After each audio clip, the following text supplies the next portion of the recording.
Welcome everyone to Latter Daily Digest and third verse Megan show. Megan followers, she is going to come soon. She's at the movies now, and she's going to give us a report a little bit and then give her missionary story when she gets here. And I'm going to welcome also to the stage Diamond Dave. Diamond is our third party quality control commenter on the missionary stories that he hears. Rob Tobler's joining the studio. Renee Michelle, if you have a missionary story or something, I have put in the chat that you can join in. I'll try to put people in as we go. Welcome to Tuesdays with Tim. And we're going to talk about missionary stories.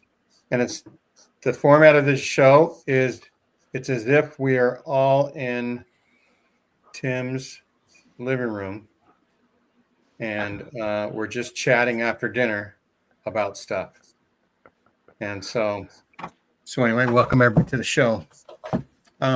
We'll start off with I'll give my two brief missionary stories. I did not serve a mission. That's not one of them. But my oldest brother went to Idaho, and he said that they had a mission once. A baptism scheduled. And so they went to the ward building. They turned on the water, and they closed the doors and welcomed everybody in. And they were just checking the water because they needed to turn it off, right, at some point. And they looked, and it was full of bubbles. Somebody had left a bar of soap or some shampoo in it or something, and it just had bubbles, right? So they unplugged the plug and turned the water on at the same time, hoping to dilute it. And so that was running the whole time. So they welcomed everyone. They did the prayer. They did the baptism, talk. And then just as they were ready for the baptism, they opened the curtains to the font, and he said the last bubble popped, and then they turned the water off and put the plug in, and it went with only that. So their prayers worked to reduce the soap, as well as what is the law of mixture when you add something else? The first thing becomes more diluted. Diluted it. Nice. And so God works in mysterious ways. So yeah, Colt, I have in the chat somewhere a link if you want to hop in and do your missionary story. So that's one of my missionary stories. The other missionary story is modern. It's set in the 21st century. It just happened a few months ago. So missionaries decided to come to my house. They've been bothering us, like, hey, can we come over? Can we come over? Sure, come over. So they sit down and we started talking, and I mentioned that I no longer attend. And they said, oh, can we ask why? And I said, glad you asked. I'm here to give you knowledge, right? The further light and knowledge that Father promised you, we'll say. And so I mentioned that as an older Mormon, because I'm still a member, I have felt that I have been lied to. The stories that we were taught when we were young, that this is the truthful portrayal of our history, just wasn't. And all the anti-Mormon lies that we heard, oh, that's an anti-Mormon lie. The Rock and the Hat story, all these other things. And now, because there's essays that the church has released, it's like, hey, guess what, everybody? Those anti-Mormon lies were really just history. And Rob Tobler knows a lot about that, and he does a lot of his TikToks expressing some of those things. And so anyway, after the discussion went on, one elder was a little bit older, one elder was younger, maybe a greenie, maybe, and he was starting to get green under the gills looking. And he just said, Brother Judson, why are you saying these things? What? And it's like, first of all, you guys asked to come over and you guys asked me to talk. But no matter what, you can't lose from hearing what I have to say. You can't lose. Either you do research and you discover for yourself that the church doesn't live up to what it says it is, and you decide to not believe anymore and you save yourself a couple $100,000 worth of tithing, or you double your faith and you have a story. You met the heretic Gene Judson, the famous anti-Mormon, and you survived it. And that's a testimony building story you have the rest of your life, right? Win-win. It's a win-win. And so those are my missionary stories. And let's see. So I will say, Tim, are you ready for our missionary story? yeah, go. I guess so. Since Conan's asking questions. All right. I got to show you this map. Okay, I went to Germany. And my first city was Detmold, I think, which is about there. And the second one was Paderborn. Okay, this is the most beautiful area. It's so lush and green up there. I loved it. Yeah, I have some really good memories of that. I remember going on the train. Couldn't speak very much German. All they do is give you a slip of paper and they tell you what trains to take. And if you got to switch trains, watch out. Got to know where to go.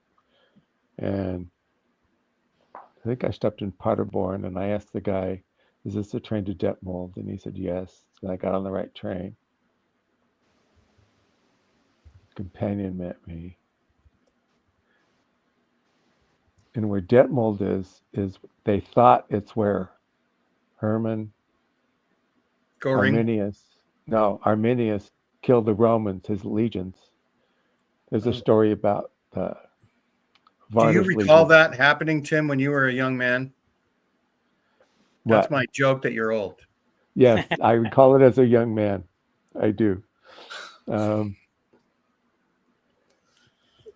But in Germany, the streets are not made the same way they are in America.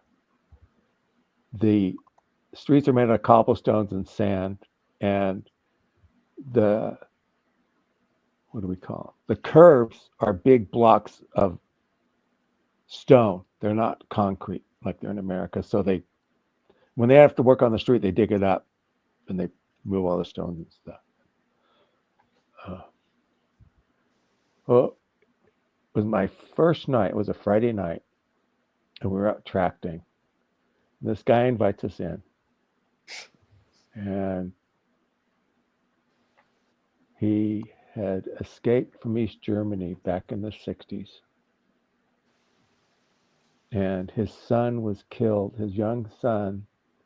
He was at Checkpoint Charlie or somewhere like that. And his son saw him, and he ran across the bridge, and the Germans killed him. Mm. And if I remember right, he might have been Jewish. We told him our story, but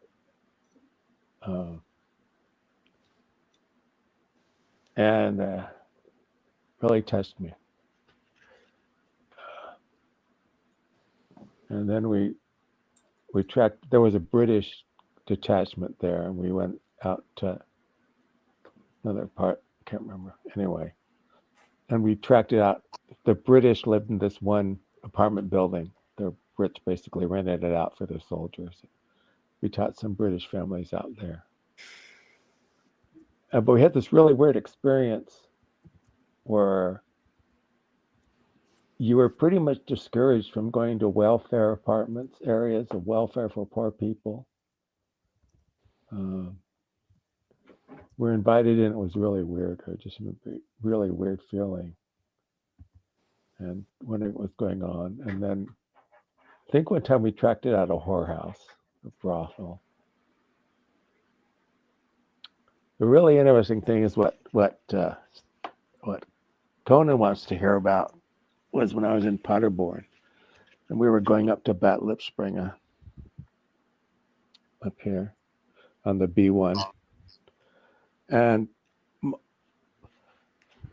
I fell over. I had a big overcoat on and I fell, and it felt like I hit the curb, but it felt like it was like rubber, and I just kind of bounced off of it. And then a few months later, Brother Hunter's bike's going like this down the road, and all of a sudden it starts doing this. And I saw these sparks flying out from his feet and the bottom of the bike. And it was a clear night in Germany, and I couldn't figure out what was going on. But his bike did about a 180.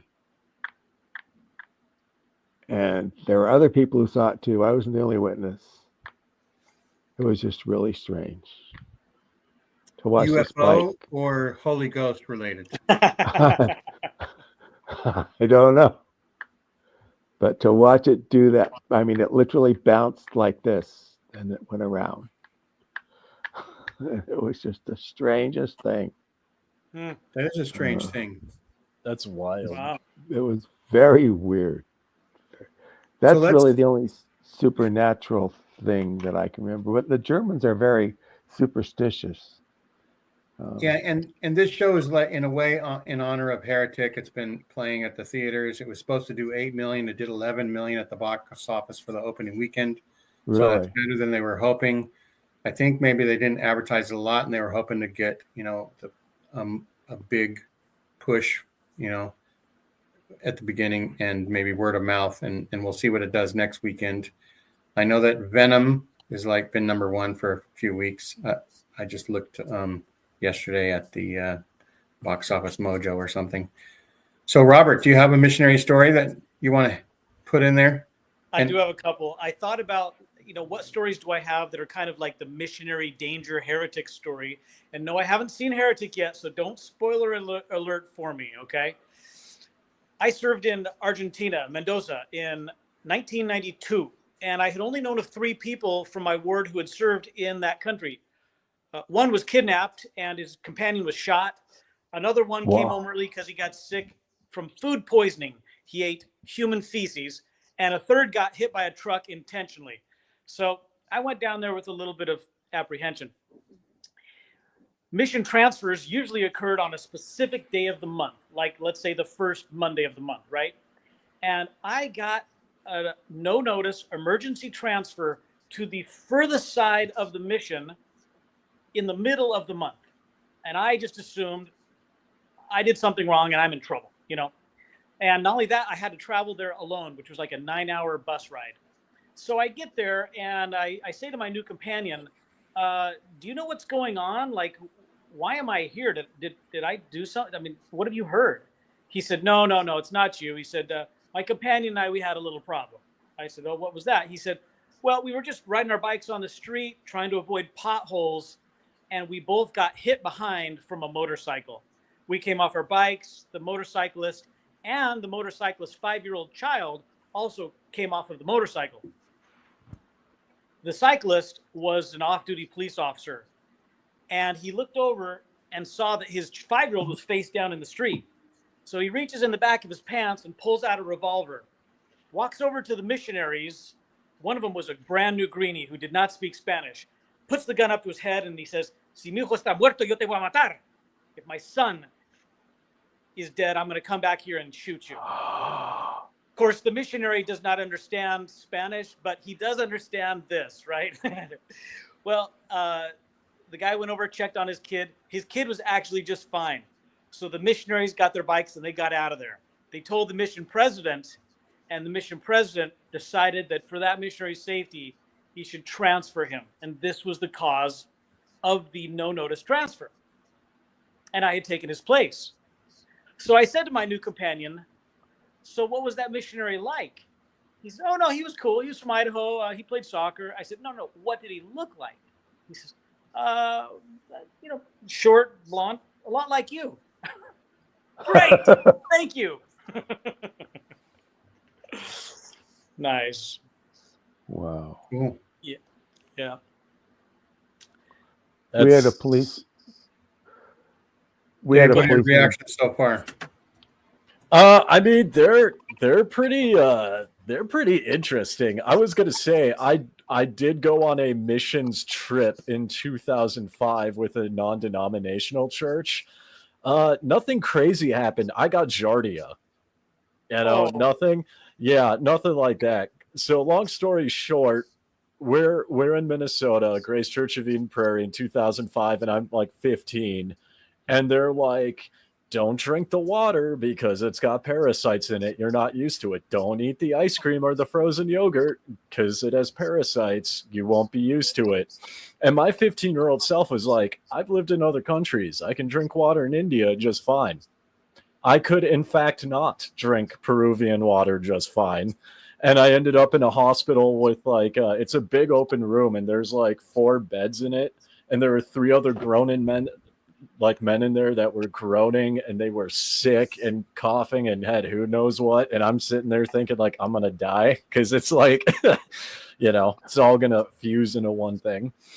I mean, that was really the only crazy thing that happened to me, but not like in terms of violence. I have heard of that happening though, just in general in foreign countries, just traveling. So Nice. I'm glad you survived. yeah, and I mean, I found out later they just, you know, pump you full of like whatever it is, like penicillin or whatever. They just pump you full of drugs to just annihilate it. And then you're sick for a couple days after just because of all the stuff they put into you. Yeah.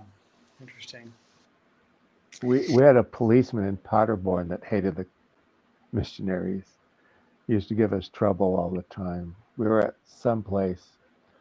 Somebody stole the lights off my companion's bike, and it was night. And we were riding, and he saw us, and he told my companion, "You guys are going to walk back. You can't ride your bikes without a light." For like 5 miles from home. We walked all the way. Oh my goodness. Yeah. Yeah. I got another danger missionary story. Okay. We met a young man in his mid-20s, and he lived alone with his mother in a very poor adobe home with like a, you know, like a light bulb. That's it, you know. And he seemed very enthusiastic about the idea that through baptism and repentance, he could be washed of all his sins. So we were like, oh yeah, man, that's the doctrine. Let's do this, you know. So we set a baptismal date, and he came to church the first time, had to come the second time to get baptized. But in between that, he had his his interview for baptism, during which he confessed to having killed somebody. And the details, which I won't go into, but basically he had been a gang leader and had ordered some of his gang members to kill a rival gang person. And when they came back and reported that they had basically done the job, the guy was basically dead. He said, "What do you mean basically dead?" He said, "Well, you know, if he's not dead, he's going to die." And so this young man sought out the person and methodically, intentionally finished them off, right? And so, you know, this is something that neither missionaries nor mission presidents can approve. You got to send this up to headquarters to get approval. And so come baptism Sunday, we haven't received approval yet. So during the meeting, he looks over me and says, "Today's the day, right?" I said, "Well, actually, no. Remember, from your interview, we got to run it up the channels and get approval. But, you know, be patient. This is going to work out, you know." And he says, "What?" He says, "If I can't get baptized today, I'm not doing this." And he got up and marched out of church. And I looked at my companion, who kind of shrugged his shoulders, and I thought, "Come on, let's go talk to him." You know, so I got up, followed the guy out. I wasn't sure if my companion was coming or not, but I got in front of the guy as he was quickly, you know, walking angrily home. And I felt at that moment that I was standing between him and eternal damnation, you know. And so I said, "Hey, Julio, let's talk about this, man. Let's just be patient, you know." And he didn't want to have anything of it. He pushed me aside, and off he went.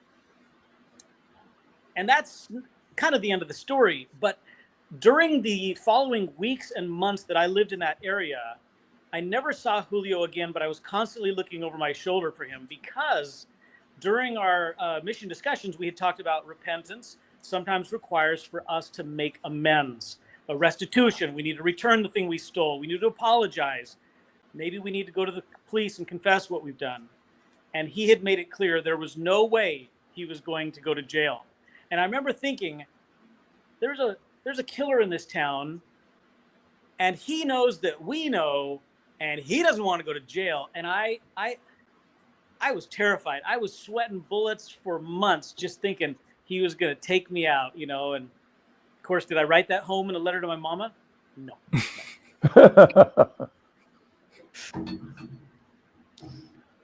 Yep. Oh my. There you go. So Brother Jones from Thailand is in a remote area, and he knew he was going to be there. He was going to have very good internet.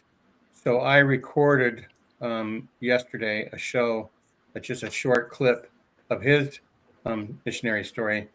And if I can do this right, I'm going to try to add it to the stage, go over to it. And I'll start playing it, and I'll try to do full screen. We're bringing Brother Jones all the way from Thailand to give his missionary story in honor of the movie Heretic. But, you know, they don't have to be all weird stories like that. Go right ahead. So what's your story, Brother Jones? Well, okay. Good to see you guys. Sorry I can't be there live. Trigger warning, because my story relates to child sex abuse, I guess you could say. And I should also say that at the time, this happened 35 years ago. This is 1989. At the time, as a young man, I really did not understand or believe homosexuality was a real thing. That's how naive I was. I thought it was just a choice. I had no understanding of what it was. Probably like many other. And of course, years later, I realized that a few years later, I definitely had at least 3 companions who were gay. But anyway, my story actually relates to a leader getting excommunicated, and I did not know why until later, but I happened to be very close to the events. The leader was a member of the mission presidency. Okay. So this is 1989. I'm working in the mission office. The mission president and one of his 2 counselors was native from Thailand. They're both from Thailand. In fact, they were friends as young men. And the other counselor, I honestly can't remember who. I have to go back and look at my records. But you know, counselors to mission presidents, they're kind of like mysterious people to me. They're not very public, and I don't think they attend zone conferences and stuff like that. I think they're just like an administrative assistant kind of to the mission president. So this counselor in the mission presidency, he was in his mid-40s, probably in his mid-40s. He was actually a graduate from BYU Provo, spoke fluent English. In fact, I believe he had a master's degree, and I want to say it was related to ancient scripture, something like that. This person has since passed away, but anyway, and he was often a translator for general authorities who came in to do meetings. That's how, you know, his English was good. And he had a very good government job, but he was single, and that never really, I didn't think too much about that as a missionary. I didn't think, why is he in his 40s and he's single? I mean, there's lots of available single women in the church here. A lot. Why would he not be married? It never really crossed my mind. But anyway, so somehow when I'm in the mission office, somehow there's a sister missionary who contacts me, and she's actually a native as well. And she is serving in an area where this counselor lives. She was either informed or she saw something that bothered her. I think she might have been informed. I can't really remember. But as many of us would know, in the mission and the members where the church is small, you know, you're constantly interacting with other members, going to their home, and it's just constant. Meeting them at church, meeting them at places to do things, whatever. So this sister contacts me and says she needs to meet with the mission president about something. I had no idea what it was. I can't remember why the meeting was set up this way. It might have been that she talked directly to the president and said, well, let's meet here. So a meeting was arranged, and I think I was asked to show up there with them and at a hotel lobby. This sister went in and went to some secluded area, and they sat down with the mission president while my companion and I, and maybe her companion, sat in a separate area or something. I can't really remember. So this meeting happens. It was in an evening. I remember the hotel lobby. I don't really know what's going on. I can't remember if I knew. I don't think I knew anything about what it was. It may have filtered through somehow, but weeks go by, and I'm asked to go pick up an area, a General Authority 70 from Hong Kong. I remember going out there to pick him up. In fact, the mission president sent his car with a driver. The mission president had a driver back then, full-time driver, pick him up, take him, pick his family up, wherever. And I'm asked to ride in the car with my companion, go out and meet this 70 coming in from Hong Kong. His last name was Lieber. And I remember trying to have a little chit chat with him in the car as we're driving into town. I have no idea why he's coming to Thailand. Figured it was some church business. I have no idea. Never came up. So he comes to town, and I don't even know how long he was there. He was probably in town for 2 days or something. And a few weeks later, then we find out that this counselor in the mission presidency is released. He's released. It wasn't until years later when I interacted with this sister missionary away from Thailand. She had left Thailand. She came to America for a little while. And, like many people in this culture do, we maintain these contacts, we contact. There's this very robust network that we all have.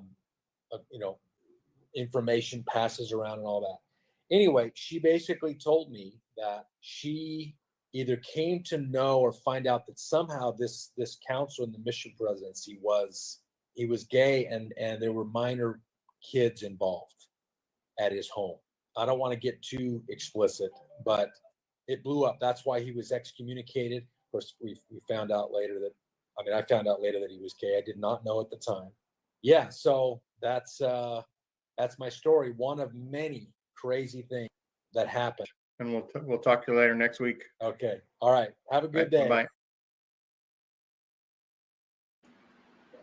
So that's his story. Bring back Wow. open up That Tim's is- mic. What'd you think, Dave? That is, I was not expecting tonight to go down like this. Let me let me say that. Yeah. So, hi, Raw for a reason. Are you there? Can you hear us? Yes, sir. How's it going? Hi. Hey, Where Raw. do you Welcome. hail from? Where am I from? And where are you living now? United States, from Georgia. Okay. Okay. So you have a missionary story? Well, I did want to ask, what is a missionary? What is a missionary? So a Mormon missionary is called of God by the church leaders to go Okay. for 2 Mormon. years to preach the gospel, the only true and living gospel on the earth. Okay. Yeah, I was just here trying to gather knowledge. I don't know if I interrupted anything. I'm sorry That's about right. that. So All you're right. not a fine. member of the Church of Jesus Christ of Latter-day Saints? Is that a Mormon? Yeah. Yes. that is a Mormon.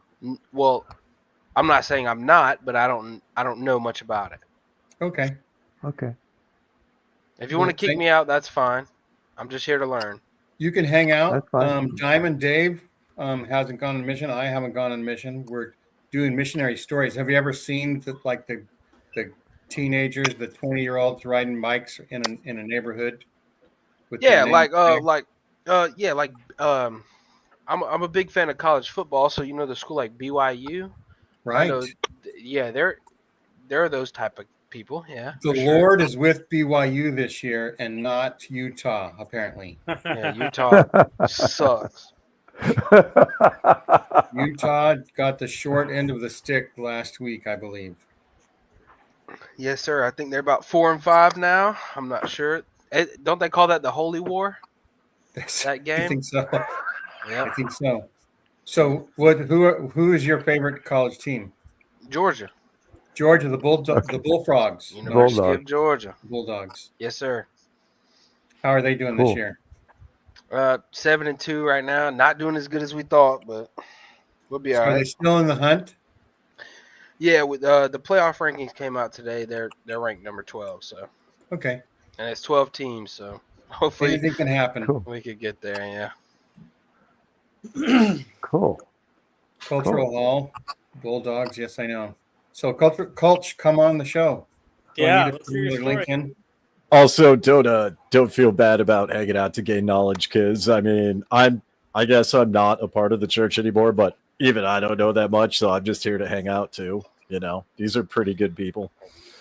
Thank Yeah. you. Thank you. No, David. it seems that way. And like what is a typical? If you could just tell me like a typical missionary story, like what really goes on? Are you talking about like knocking doors Okay. and people acting crazy, or Yeah, Yeah. I mean, so from Okay. from an outsider perspective, yeah, they're the guys with the ties and the name tags. They come on your, they come knock at your door. They might stop you on the street. They also have what's called a service mission, where sometimes they'll go around and help old ladies with trees that need to be chopped out or whatever. So, and then they just use that opportunity to preach about the church. Basically, it. Basically, a missionary day is you get up at 6 or 6:30. You eat your breakfast, you do scripture study and your discussion study, and then you leave about 9 or 9:30. You go tracting till about 12 or 1. You go home and you eat lunch till 2 or so, and then you go back out to tract. In Germany, they didn't eat dinner like we do in the States. Their big dinner was during the middle of the day, like it is in the Midwest. And we had Abendbrot, which is evening bread. Sometimes we'd stop at somebody's house and eat.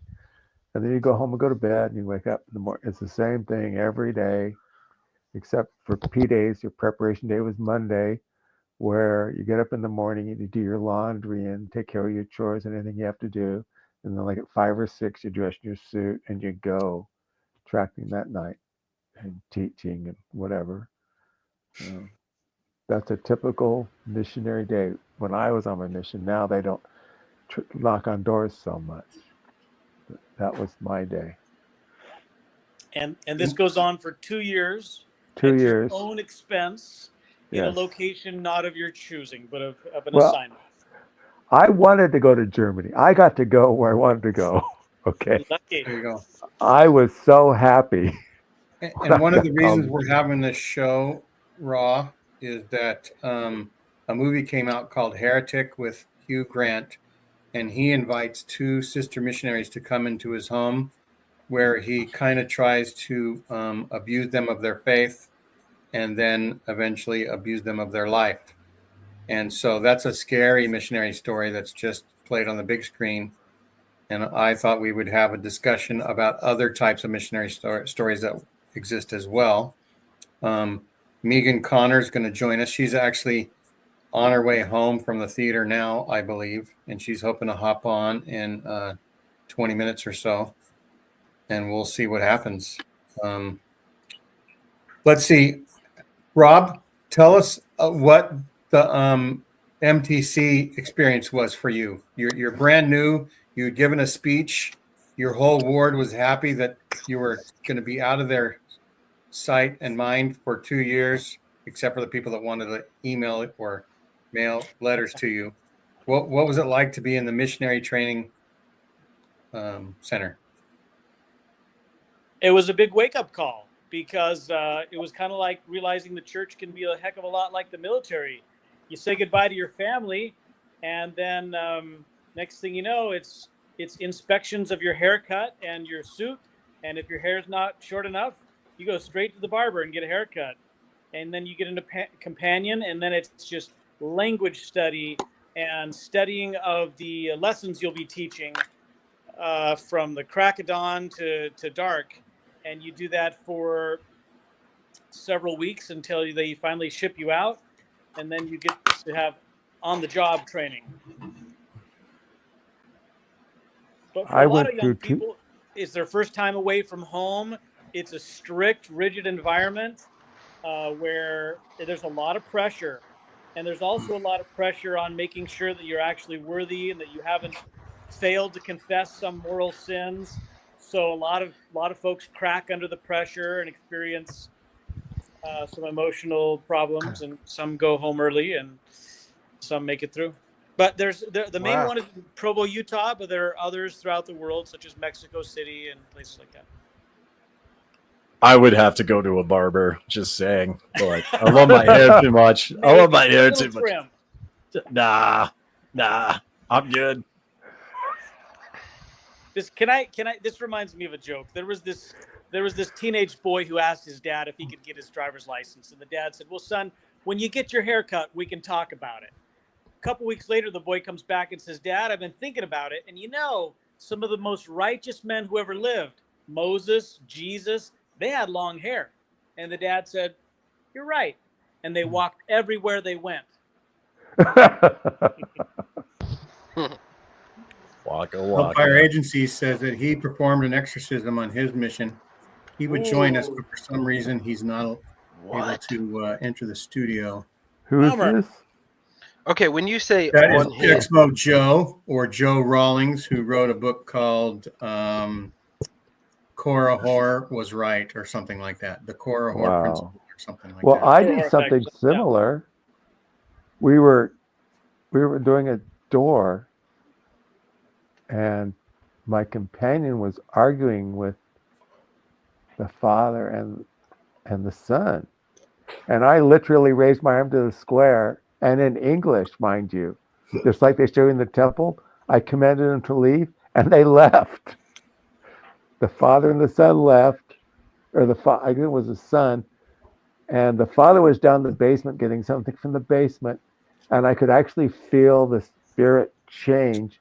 I knew it was coming up in the elevator, and he comes out, and Brother Carroll still starts to get really testy. I says, "We got to stop this. We got to stop this." And he goes in the apartment, and they close the door, and he was yelling through the door.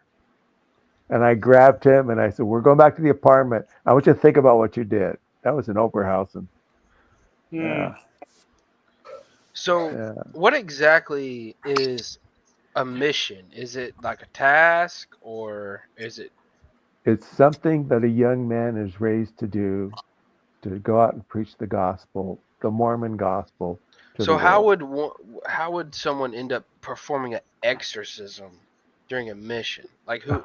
Like did that just happen, or did someone tell him to do it, or was it like a? We need to get Joe in here.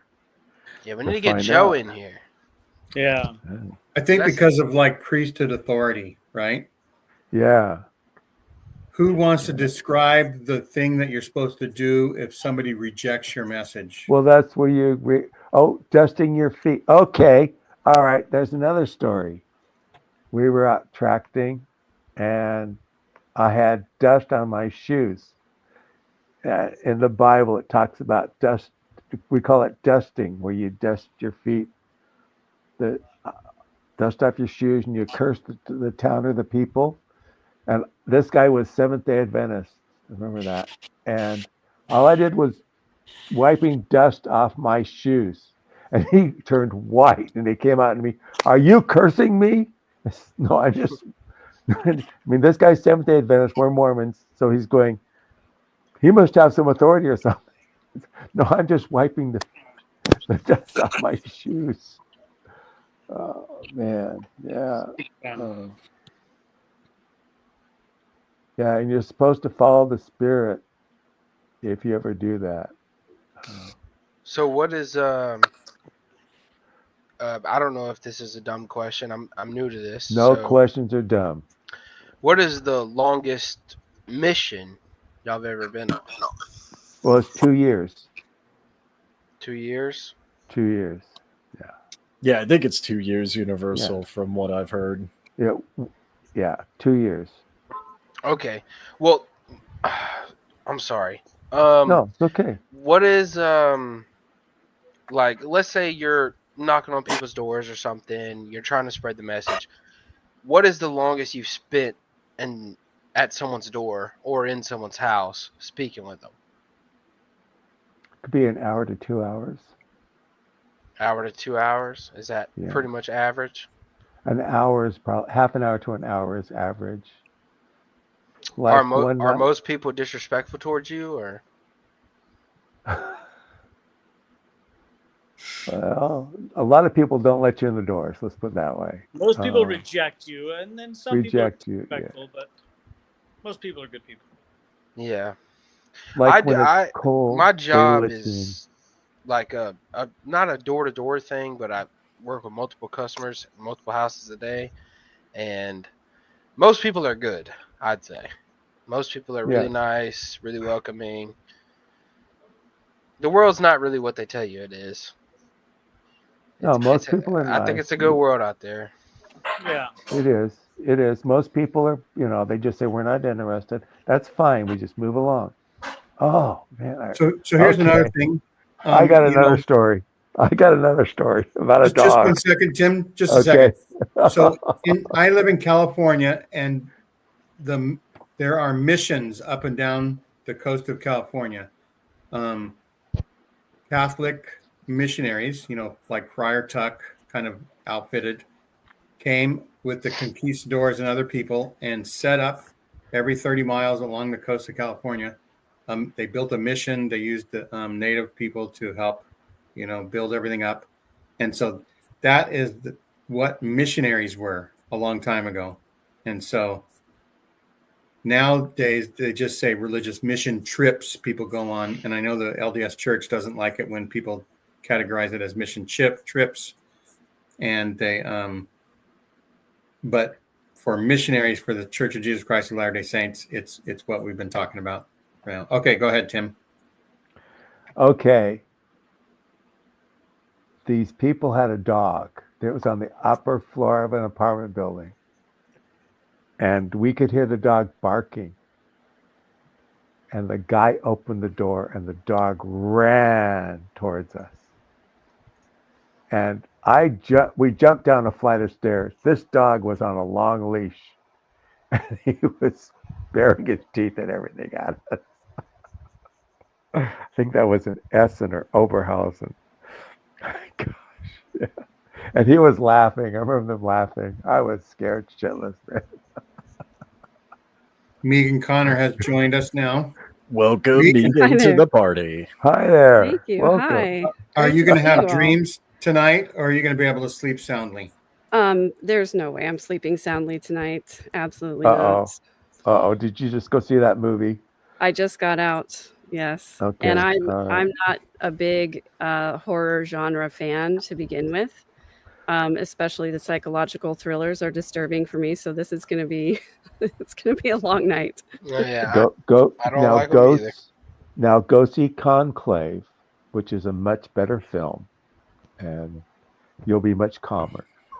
Thank you. I appreciate that. We will talk about Heretic maybe next week. We want to give people a chance to see it before we do our thing. What So is Megan that? has- What is that movie about exactly? It's about this gentleman who invites two missionaries in, and it's a psychological thriller. We don't want to give it away if people haven't seen it. Is it good or? And it's It's like 7.5 on Rotten Tomatoes, whatever their rating is. So that's yeah, pretty good. Yeah, that's pretty good, Some people like it all the way. For me, 2/3 of the movie were really good. It was the last third that fell apart for me.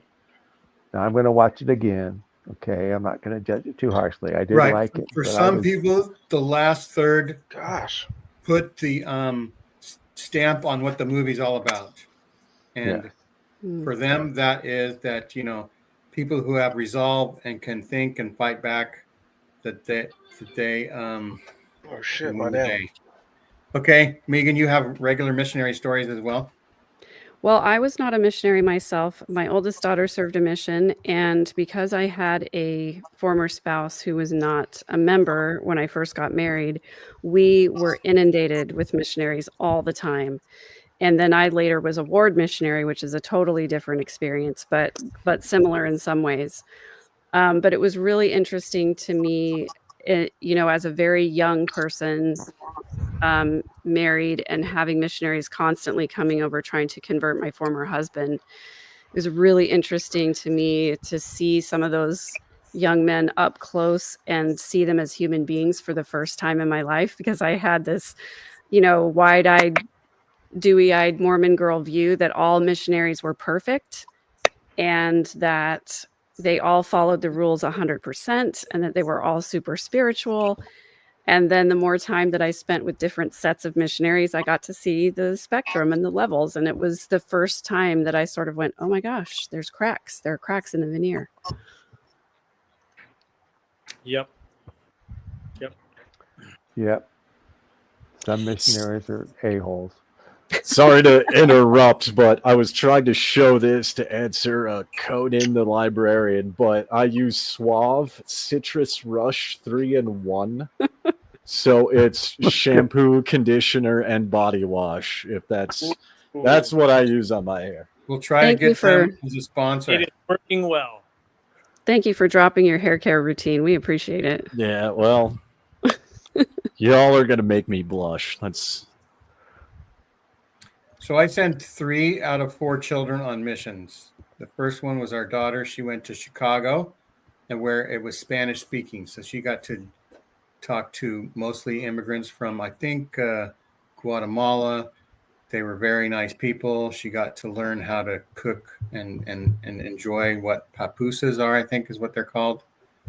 And, like authentic cooking. So she really enjoyed that. The next son went to Sao Paulo. He went to the CTM, which is in Portuguese means Mission Training Center, except the words are in different order because of The language. construction in different languages. And then the next son went to Rio. And but he didn't go to the CTM. He learned Portuguese in Utah. I think partly because he had a hard time getting his passport ready to go. And so anyway, so when they both were back, they spoke Portuguese behind our backs, to either complain about our cooking or whatever is going on. And that was an interesting thing. But we're glad that they went. They got experiences. The son that went to Sao Paulo ended up hurting his back. The son that went to Rio got bit by a dog, but didn't get rabies or anything.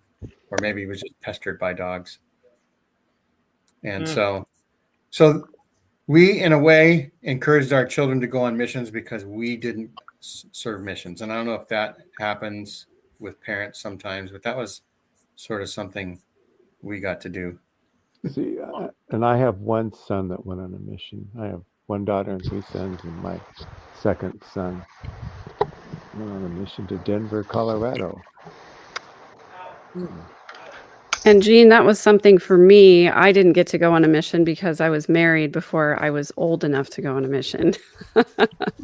And so I got married when I was 20. And so when they lowered the missionary age, it was right after my oldest daughter had graduated high school. And so we were both super excited about her getting to go earlier and have an earlier experience. But by the time we got her all ready, and then I was getting ready to take her to the MTC, the week before she left to the MTC was such a huge struggle. We did a whole episode about it on my channel, but it was like she had a guy. She wanted to maybe stay home. She maybe didn't want to go. We just had a horrible week before she left. And when she was gone, I just breathed this huge sigh of relief because I'm like, I did it. I got her out there. She's going to be just fine now. Everything's going to be perfect from now on. And spoiler alert, it was not. What's your channel name?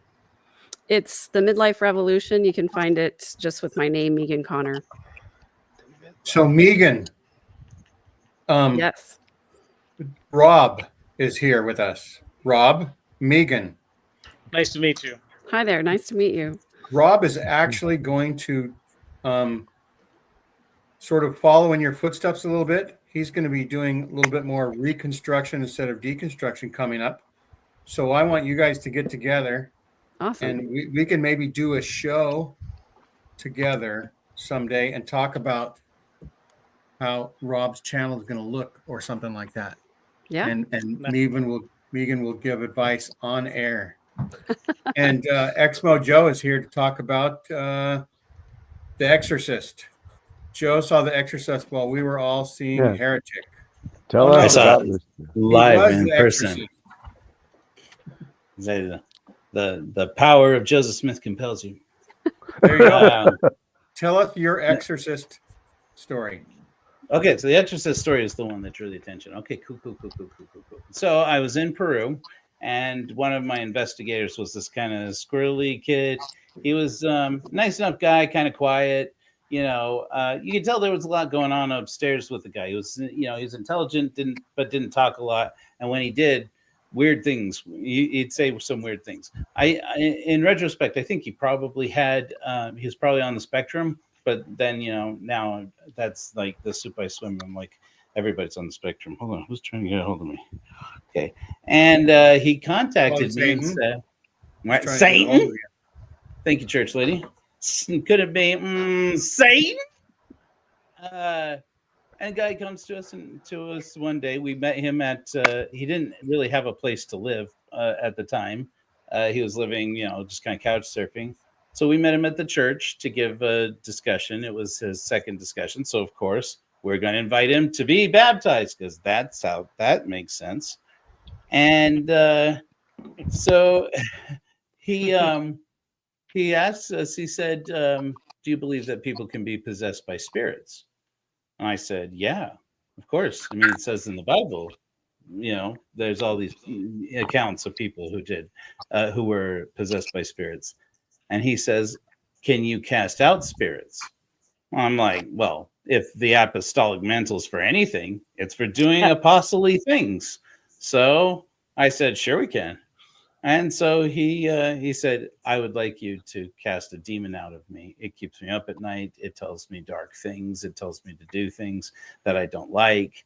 And so, we're not supposed. I've always been of the belief that if someone asks you for a priesthood blessing, even a weird one, you don't say no. You're there to serve. So, my companion was very glad that I did the sealing. Those who aren't familiar with this, a blessing in the Melchizedek priest in the Mormon Church comprises two parts: the easy part and the hard part.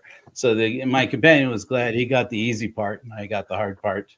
And so I was sealing it, and I had my hands on his head, and my companion had his hands on top of my hands, and I started telling him that he'll be all right, that things are going to get better for him, and so forth. And while I'm doing this, he starts like moving around, and it's like starting to get a little bit difficult to keep my hands on his head because he's like literally like bobbing around in this chair in the chapel and like making guttural sounds. I was like, okay. And my companion, I looked over to look at my companion like, are you catching this, man? And he is sitting there and he's got his eyes just squeezed tight while his hands are moving around. And I saw his lips moving, and I realized that he was praying for us. He was praying for me to bless this guy, and he was praying for this guy to have this demon cast out of him. I'm like, okay. And so anyways, and so I did. I said, I told the spirit, I said, if there's a spirit inside of you, come out of him. And then I said, and he starts like moving around, like, come out of him. And just over and over and over and over until finally he calmed down, quieted down. Then I closed him in Jesus Christ. And then it was like 9:30. And I'm like, so we have to get back to our quarto, our room. And I'm like, so how do you feel now? And he's like, much, much better. I said, great. Will you keep your second estate by becoming a member of the Church of Jesus Christ of Latter-day Saints at a baptism this Saturday at 9 a.m.? And he's like, I guess. Good enough for government work. We're done here. So I guess is the best answer to that question ever. Yes. Why not? That sounded like a horror movie. It was hilarious, actually. Well, Wow. I mean, it was in the moment. I felt a lot of compassion for the guy himself. I mean, it seemed like I'm like, this clearly is mental illness, and there's nothing we can do to treat that. I mean, the best thing we can do is to encourage him to have hope and to, hopefully seek help. But I'm like, this guy, he could have schizophrenia, and and the priesthood blessing will be helpful to him, but it won't cure it. If you're not in treatment, I mean, there's really nothing that we could have done for him. And so, but that doesn't mean that he doesn't need baptism, I decided, and doesn't mean his soul didn't need to be saved. So we got to get this boy dunked into the water. So that's what we did. Wow. So it's the exorcism story. The breast milk Good story story. is much funnier, but anyway. There you go. In high school, as an aspiring missionary, very enthusiastic, in Nebraska, where there were really only 2 or 3 Latter-day Saints in the whole high school. One day during history class, a young lady was asking myself and the other member, my friend Jared, some questions about the church because she had heard some things at her evangelical church. And so she said, well, is it true that you can't drink soda? Well, no, that's not true. We just can't have coffee and tea. Well, is it true that you set a dinner place at the table for the devil? Well, yeah, but he never eats much. But so she's asking all these silly questions. And then she finally said, she says, don't judge me. I just heard this. She says, is it true that Mormons have horns? My friend Jared said, well, yeah, that's true. And I thought, what are you doing? And he says, now I'm young. Mine are just coming in. And the girl's like, really? He says, yeah, you want to feel them? Here, feel. And so she's facing him, and he had like curly, puffy hair, right? And so she's got her hands on his head, feeling around for these horns, and her face is very concerned. And he says, no, they're further at the back. And then all of a sudden he went, ah, scared. It was the funniest thing I ever saw. There you go. Yeah. Man, you guys had wildly cool missionaries. Mine were just run of the mill Utahns, where they're nice, but they're I don't know how they're very stereotypical. Like, we were in Minneapolis, Minnesota, where I was living at the time, and both of them have glasses, baby face, and I remember calling one of them a dork, and he just turned bright red, held his head, like he hung his head and apologized. And I'm like, I don't know what to do in this situation at this point. That's not a response I would expect from a normal person, but they were cool.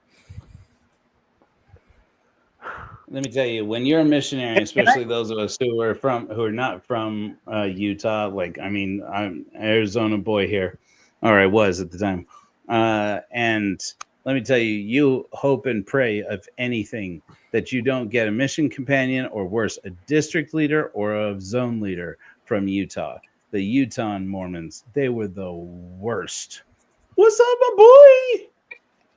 Hey, Culture. it's Culture Hall.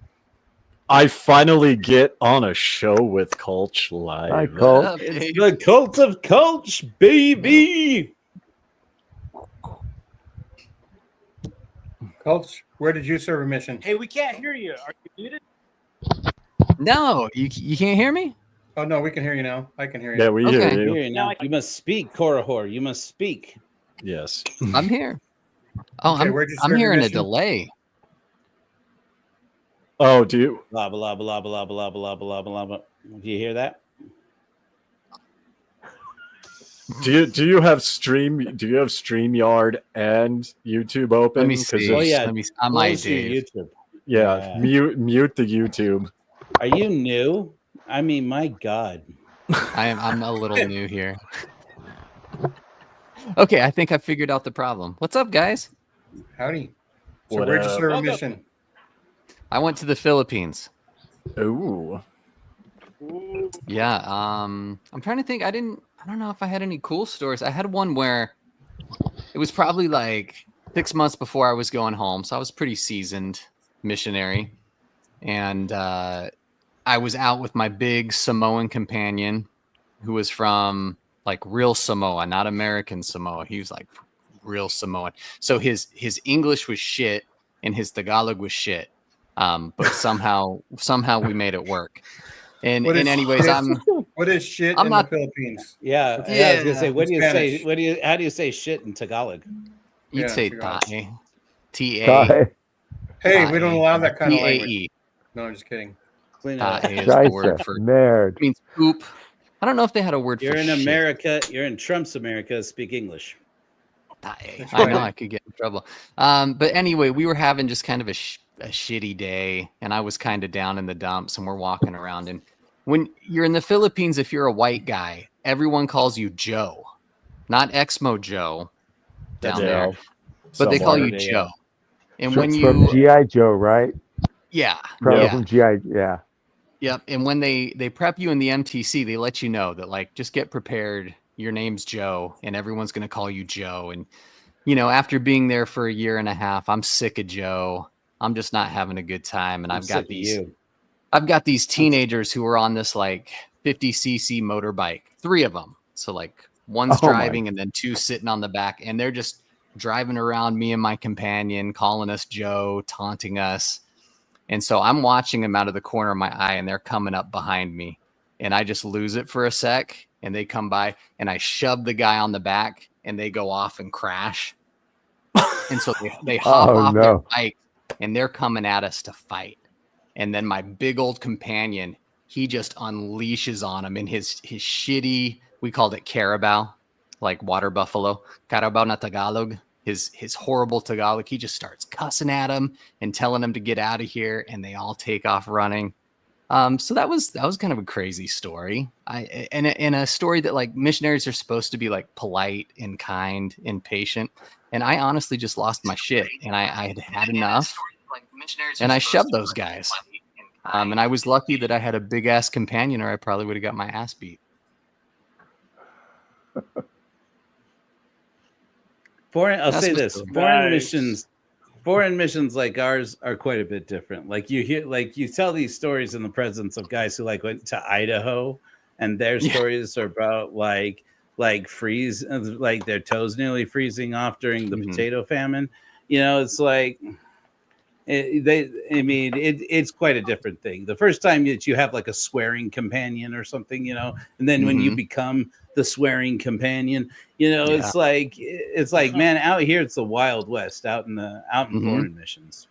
I had a crazy lady who threw a coconut at my head. I remember wading through like waist deep water to go out and teach people because it would flood there all the time. It was nuts. It was probably not safe, but they send these kids out and just not gonna lie, that sounds like a lot of fun.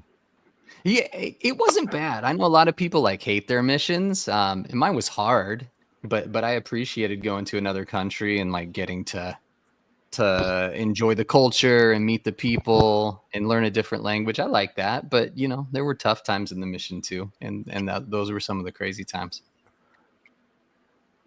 I don't know if you guys remember, there was a new missionary training video that came out in the early 2000s, and it came out along with Preach My Gospel.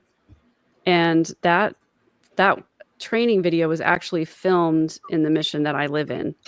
And so while my former spouse was taking the discussions for the 3rd or 4th time, we had a film crew come into our house a couple of times during these lessons and film these elders who were teaching my former spouse.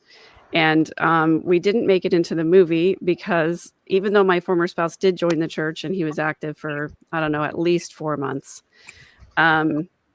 he would never sign the release that allowed them to put the footage in the movie. And so they had to cut out our part of it. You could have been a star. Yeah, right. If only. Did you guys Preach My Gospel as a book? So can I ask another question? Missionaries getting trunky, but go ahead, Bra. Yeah. Who pays for the missions? You do. You do. Could it be out of my personal pocket here? Yes. Oh, this is I worked for like a year and a half before my mission to pay for it. I skipped about a out year on and a my half. first year of college and just worked. Oh man. How much did your mission cost? $10,000. Mine was $8. Well, so this was I back in 99. survived on $150 a month because the mark was 2.5 marks to $1. Wow. And it went up to $175 the last few months. So it was But you're that. taught that your mansion in heaven will be really big if you do this for the Lord. Yeah. Oh yeah, for sure. And that your wife is going to be hot. That's like a That's thing. right. And I love that You about work Heretic that they Wait, actually it- made a joke on that about They like did. how hot your husband would be. Remember that? I laughed Yeah. so hard when Yeah, I'm like, that oh was my funny. god, that was like all That the was time. funny. I never knew Yeah. there was a corollary. I only thought that the elders got blessed. Well, Not well, the I no, it didn't hear depended that. on, Oh, yeah. but it Sisters do depended on too. how you cut the bread. See, we had contests on how you cut the bread, because in Germany they don't sell sliced bread. Well, they do, but you buy a loaf of bread. Depending on how well you cut the bread, was how hot your wife was going to be, or something like that. Wow. Crazy. So it y'all are Mormon, right? Well, No, well, I we mean, were. I'm technically, we're still Mormon. A lot of us. Technically, Okay. so yeah, Sorry, it's I don't- like I we're don't on know the the- roll. I don't They know were the- supposed to say, I don't know the true Mormon blue lore. dyed in the wool. I don't Through know and the through. Mormon lore, so I'm literally just asking. not all of us. That's Um, fine. Oh yeah, Exmo Joe's got the excommunication Expo papers. Joe has actually been Excommunication. So has I'm the Tim. real heretic. So, Yeah, he got Really kicked out. Scary as me. I was X'd. He was X'd. Yeah. So Wow, let's that's- just go on, I'm- Ross. crazy. I'm safe from excommunication until I get up maybe 15 to 20,000 subscribers. Then I might start risking Ooh, it. they're gonna welcome you back in after that. That'd Oh be no, legendary. Gene's still in. If Lots of these guys are. Lots of these people are Jack Mormons. Is what they're telling you. They're called Jack Mormons. Okay, So what the- is that? What is a Jack Mormon? So Mormonism is a spectrum. Oh, everything's on the Got- spectrum. So I a get Jack that. Mormon is somebody like secret wives of Mormon wives. Secret lives of Mormon wives. Yeah. Secret lives of Mormon wives. They're If you like drink or 90% Jack swear Mormon. or go to Taco Bell during the second hour of church, you're a Jack Mormon. Or have long hair. I'm a Jack hair. Mormon. Or drink They're- I coffee. might be the biggest Jack Mormon of all time, and I'm not even Mormon. No, I guarantee you. You're not. No, yeah. Here's an interesting thing. I got this letter from a guy who asked me about Jack Mormons. This guy is the guy who wrote. I'm going to cover up his address. This is the guy who's written more books about Ted Bundy than anybody else. And on Hellfire Agency, I have a whole series about Ted Bundy. And yeah, so because Ted Bundy was a Mormon, many people don't know that. Mhm. But his experiences in Utah are like off the chain, like weird. But anyway, so he sent me Yeah, this, I and he's bet. like, this. He says the detective Jerry Thompson, the guy who was in charge of the investigation for the Salt Lake County Sheriff's Office, he walked out with Ted Bundy's kit, Ted Bundy's bag. Check it out, guys. I'm down in the comments. Just kidding. And so and so he walked out with the evidence because the case was over in Utah. Ted Bundy was never tried for murder in Utah, by the way. And so, but he walks out with the bag, and he spent like the next like 30 years lecturing with all the evidence on how to collect evidence. And it was just the bag that was in the back of Bundy's Volkswagen when he was arrested. And so, anyways, he had a chance to meet him. It's like back in 2005, and he's like, "Hey, did you want to see it?" And he's like, "See what?" And he's like, "Bundy's kit. I brought it with me." And he brings it in. And he hands it to him. He's like, I told the wife I would take her on sightseeing in Louisville. So you just keep that for a couple of days. We'll meet up. And then he like left him with Ted Bundy's kid.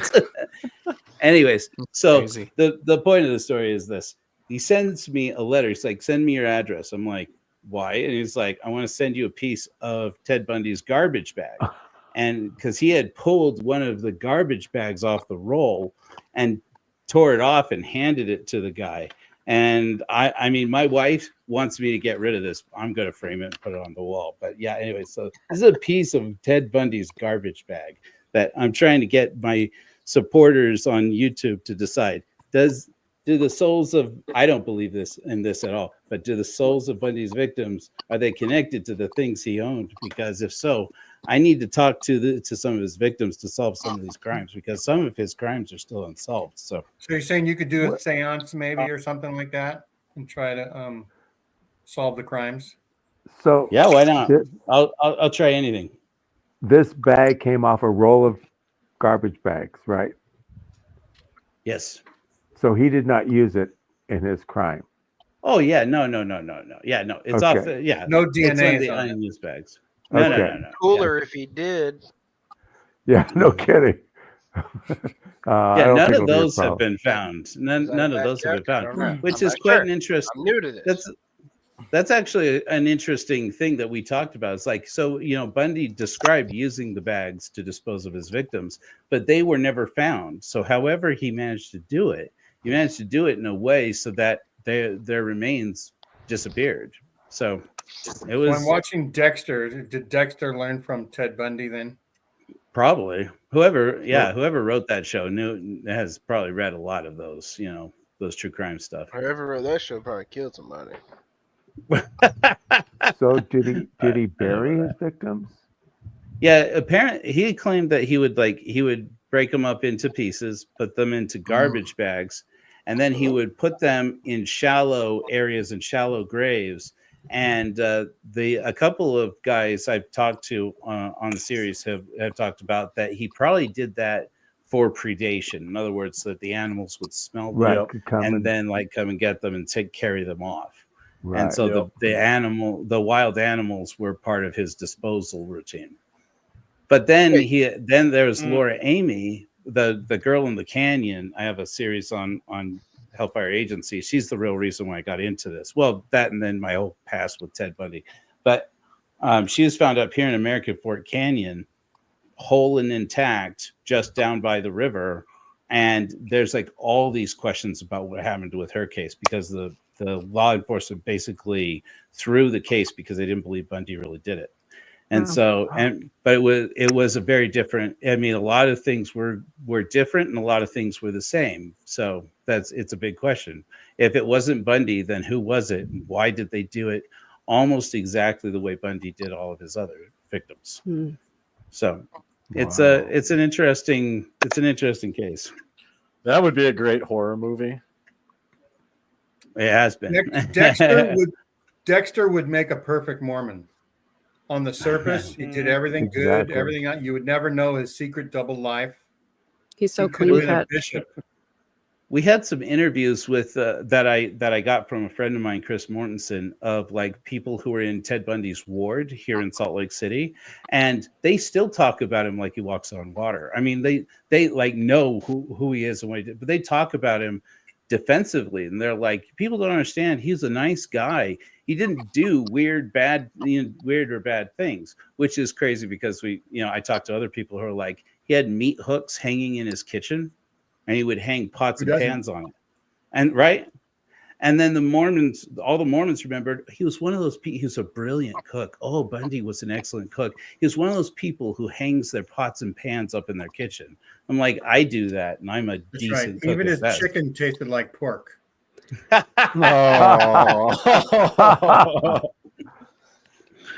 I think one of the most disturbing things for me in watching the Netflix documentary, The Shockingly Vile, was that they showed the card that his ward members wrote to him when he was in prison. And it was so reminiscent of everything that ever happens if you don't show up to church for a couple Sundays.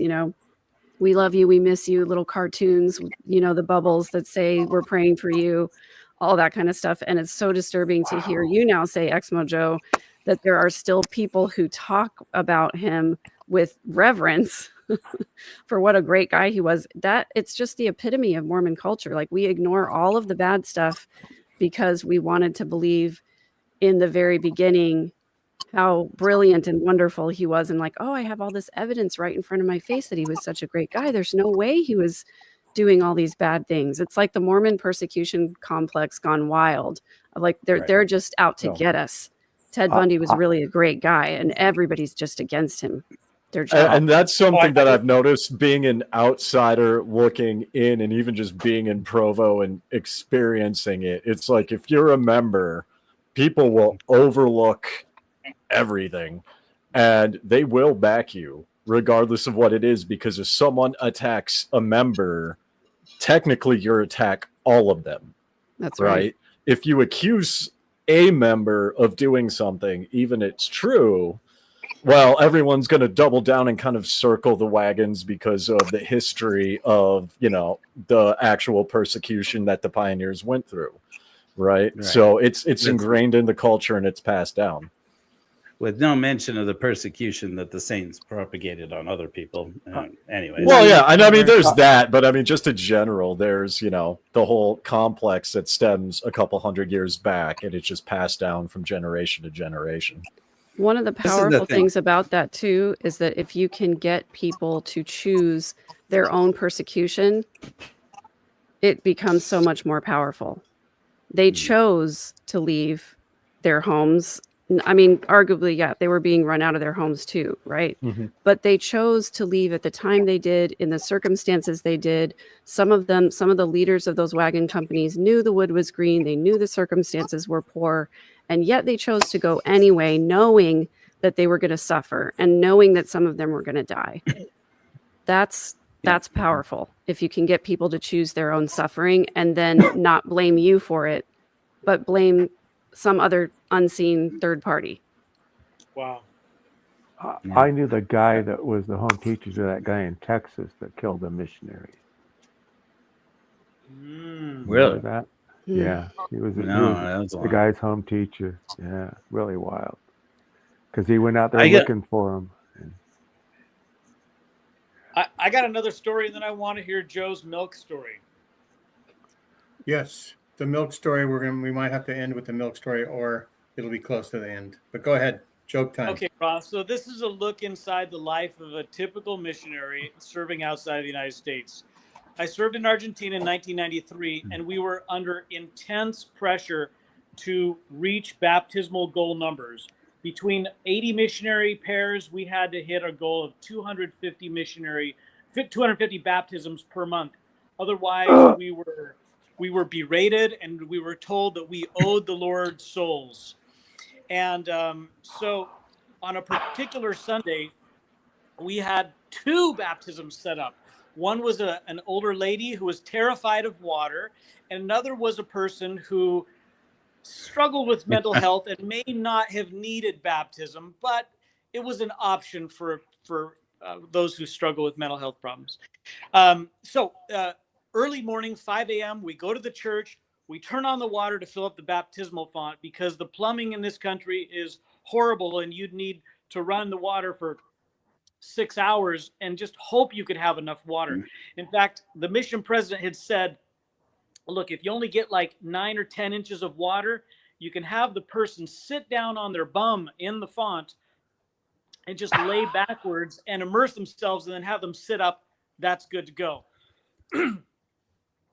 So we assumed the lady was going to make it to church, but we headed to the home of the other gentleman to escort him to church. We got there early. He's eating breakfast. He's getting dressed. We're sitting in the living room. And again, he struggled with some mental health problems, and it was his choice to be baptized, but maybe not a requirement for him. Anyway, I look at my watch and I realize, hey, we're late for church.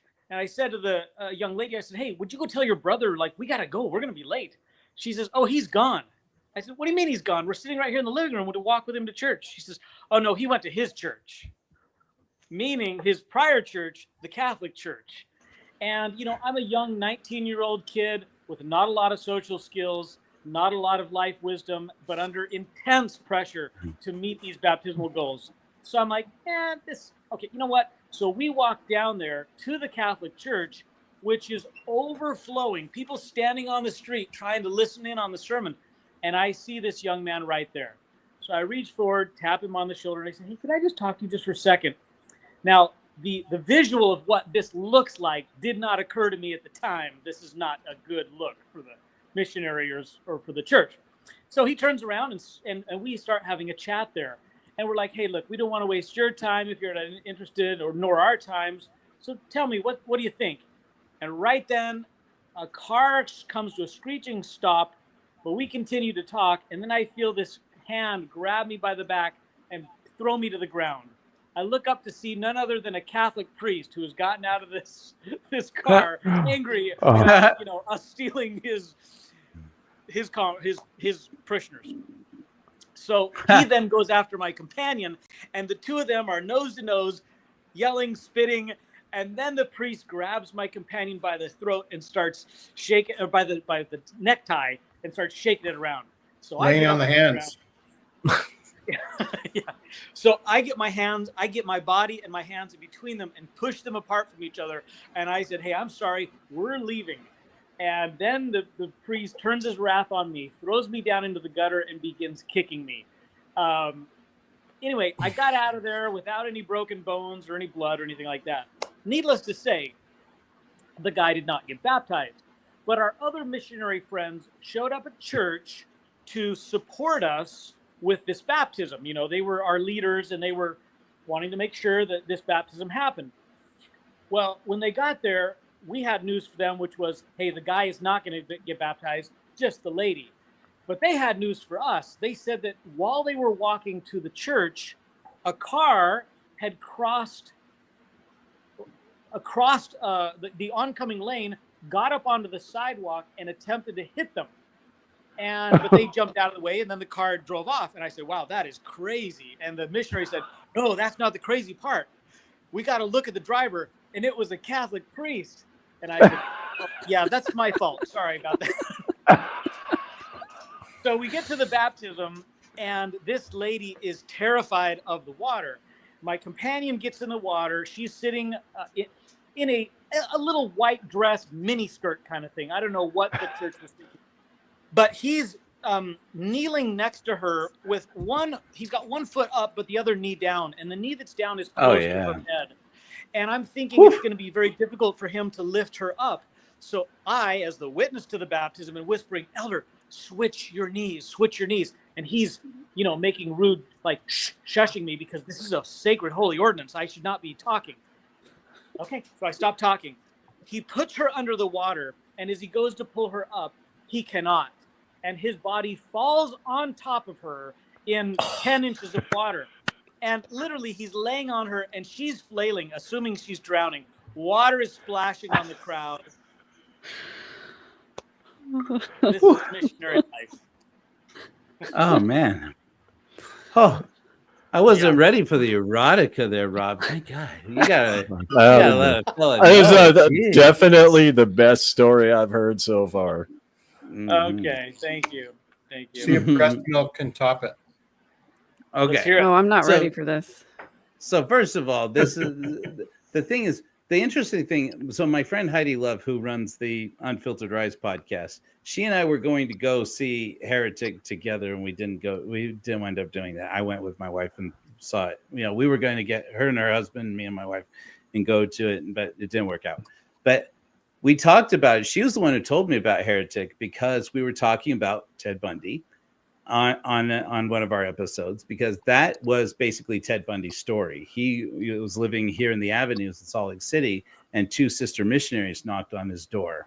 And, cute, 21-year-old girls, and, come to the door. And this guy comes to the door and he's like, hey, how's it going? And they're like, oh, we'd love to share a message with you. He's like, yes, come on. I'd love to know more. He doesn't tell them that he's engaged to a Mormon, to a Jack Mormon. Anyway, but those women just said, yeah, we can't come in because there's not a woman present. And then I'm like, that I always hated that damn rule, but I have to say this: on that occasion, probably saved those girls' lives. It could have very well saved their lives. So yeah. So do you still want me to tell the milk story? Yes, please. Okay, I'll try to sell it as fast as I can. I had a Colombian companion. Colombians and people in Latin American countries, they're not generally very racist, except when it comes to other Latin American countries. And this Colombian companion was obsessed with differentiating how he was different from Peruvian people, to the point where I several times called him out and said, you've got to stop saying racist things like that. These are the people we're here to serve, right? We're supposed to love these people. And he's like, all he said was their eyes are all very dark. And I'm like, yeah, well, that's probably a genetic thing, or it probably has something to do with, and he's like, it has to do with how dirty the air is. It's going to happen to us too. And I'm like, it's not the air. Okay. I've been in this country for a year, and it's not the air. You're in the Amazon jungle. It's like some of the purest, cleanest air in the world, guy. And he's like, no, I'm certain of it. And then as it would turn out, he got pharyngitis, and his eye swole up red like a red golf ball. And I was loving it. This guy, he was like a really pretty boy. He's like one of these perpetual 12-year-old looking people. And all the women in Peru were in love with him. I had to pull him out of every room, with women fawning over him. Women would like do hand gestures to me when he wasn't looking about, can you hook me up with him? I like him. Like everywhere I went. I'm like, I am so sick of this kid. And then then the racist stuff. Anyways. And then so we went to the doctor, and the doctor's like, oh yeah, you have a bacterial infection. You need antibiotics. And so he gives him antibiotics. He has to get 4 injections of antibiotics in his ass, 4 times a day. He has to get an injection 4 times a day. Luckily for him, our pensionista who did our laundry and who cooked our meals, she was a nurse, and it was easy for her. It's an easy injection to do anyways. But anyways, so she gave him the injections 4 times a day, and he hollered every single one, oh, like he was dying. And I was I'm like, I love it. I love this guy. I'm like, I tell everybody, I love this guy like he's my own brother, but he's a total dick and he's a racist. And I am just loving this. It's just so good for my soul. And anyways, we go across the street because he's got 4 days bed rest ordered. So I'm like, oh, and he gets 4 days off of work. Great. That's just great. So I have to leave him with this kid from the ward. His name is Manolo, because he can't be without another priesthood holder, even if it's an Aaronic priesthood holder, because if he's left alone, what happens? Touches this little factory. So just saying. And so and so I leave him. That's what with the bathroom's for. And luckily we were in a mission where you could actually go to the bathroom by yourself. Yeah. That's not true in every mission. So I leave him with this Aaronic priesthood holder, 16-year-old kid, so that he doesn't, touch his little factory and pull the relief valve. And so I go off with this 18-year-old kid who's preparing to go on a mission, the bishop's son. We go doing the work. We're out here working for Christ. And anyways, but first we went across the street to get him snacks, because of course he's on bed rest, so he's got to have snacks. And the woman who ran the store was in love with him. She's like 25 years old and a new mother. She's in love with this guy. One of these women who's always telling, she's like, I'd convert to your church if elder so and so will marry me. And he would laugh, and I would laugh, and I would be like, Elder, take one for the team, and so anyways, do it for the baptisms. Come on. That's right. Come on. We got to get our numbers up, guy. It'll be the last baptism you ever do, but it's fine. It's fine with me. I'll baptize her. Anyway, so she tells him, she's like, oh, Elder, what happened? And he's like, oh, I got sick and I have pharyngitis and my eyes were turning dark already. And now one of them has turned all red. I've been in Peru so long. And I'm like, this racist mofo. I hate this kid. I love him, but I hate him. And she looks at him. She says, you know what's good for that? Leche materna. And then she did that with her eyebrows. Leche materna. And I looked at her. I'm like, does that mean what it sounds like? And she's like, seriously, it's the best stuff in the world for it. I'm like, even if that were true, he has antibiotics in getting shot into his butt 4 times a day, and it's wonderful. And she's like, oh, I bet it is. I'm like, oh God. and so she's like, wait, tell us what leche materna is. I know what go to the leche. Okay. It's mother's milk. Mother's milk. Gotcha. Okay. And so he turns to me and he says, and in English, he speaks very little English. So when he talks to me, it's in English. He's like, Elder, what do you think? About freaking what, dude? And he's like, and I'm like, I think that there's nothing in the priesthood manual or the little white handbook that says anything about it. But something about the Holy Spirit tells me that accepting some woman's bodily fluids is not considered consistent with being an ambassador of Christ, Elder. And unless she gets baptized. And he's like, okay. And so I take him back. I go off to we're basically on work splits, right? And I come back. And Manolo is sitting there at my desk, staring at the ceiling, like just lost. And I'm like, Manolo, what's up, man? You okay? How long did Elder stay in the bathroom? Do you know about the little factory talk? Do I need to explain to you about Boy K. Packer's little factory talk? And he's like, I don't know what that means, but we went across the street at lunchtime after we watched that movie of yours with the laser swords. I'm like, you watched my Star Wars with it? Oh my gosh. And so he's like, we watched that movie, then we went across the street to get snacks. And you won't believe this woman brought out a Dixie cup. Snacks were already available. No, I'm just kidding. Brought out a Dixie cup with, and I'm like, oh, don't tell me. And he's like, no, Elder Rollins, you won't believe it. You won't believe it. I said it's leche materna, and he's like, is this like a thing? Is this? Should I know about it? I'm like, oh, there you go. So my companion comes out of the bathroom then, and he's been in there. And he comes out, he's wearing just his garment tops and like a pair of shorts. And I'm like, you have company here. You know, we walk around like this. Yes, it's the Amazon. But, you know, Manolo is sitting right there. He's like, yeah, whatever. And he goes, look at my eye. And I'm like, your eye, that's less red than it was before. He's like, no, look at it. I'm like, you've been having antibiotics shot into your butt 4 times a day, dude. And he's like, no, look. It's whiter than it used to be. And I'm like, what? He's like, what? Look at this eye. Look at this eye. Look at this eye. Look at this eye. Look at this eye. I'm like, camera 1, camera 2, camera 1, mofo, camera 2. dude. I'm like, what's wrong with you? I'm like, Peru isn't changing your eyes dark. Your eyes are turning dark because your soul is dark, you dick. And so then I go.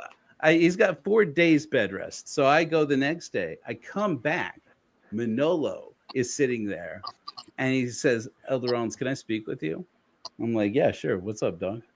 I'm like, don't tell me he went back and got more leche materna to put in his freaking eyeball. And he's like, not into that eyeball, though. What? He's like, his other eyeball was fine. I don't get it. Is this a thing? I'm like, no, it's not a thing for anybody but this racist mofo.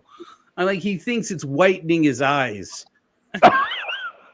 Because he thinks that Peruvians have dark eyes, because he thinks Peruvians are ugly, because he's been called to serve these people. They're Lamanites, brother.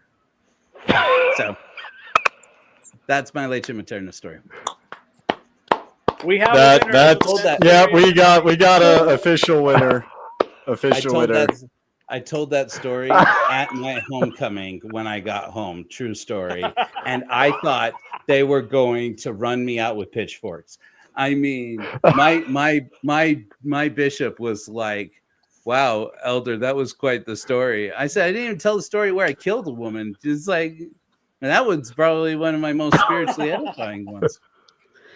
Honestly, it sounds kind of like every unhinged open mic Sunday fast and testimony meeting. Some lady gets up and rambles, and there's at the end of the punchline is leche materna.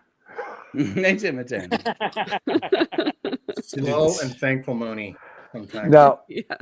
when you started to tell this story, I thought that he was going to go suck her tits. Okay. Yeah, I thought so. I thought so That's too. where we were going. Yeah, that's where I thought we were going with it. So he She didn't did drink go it. on He with put it. it. He put it in his eye. Okay. All I'm right. glad to hear. Like that Elder, it you have was- to go direct to the source. Look, Rob already came in with all the erotica. I was not going to top that.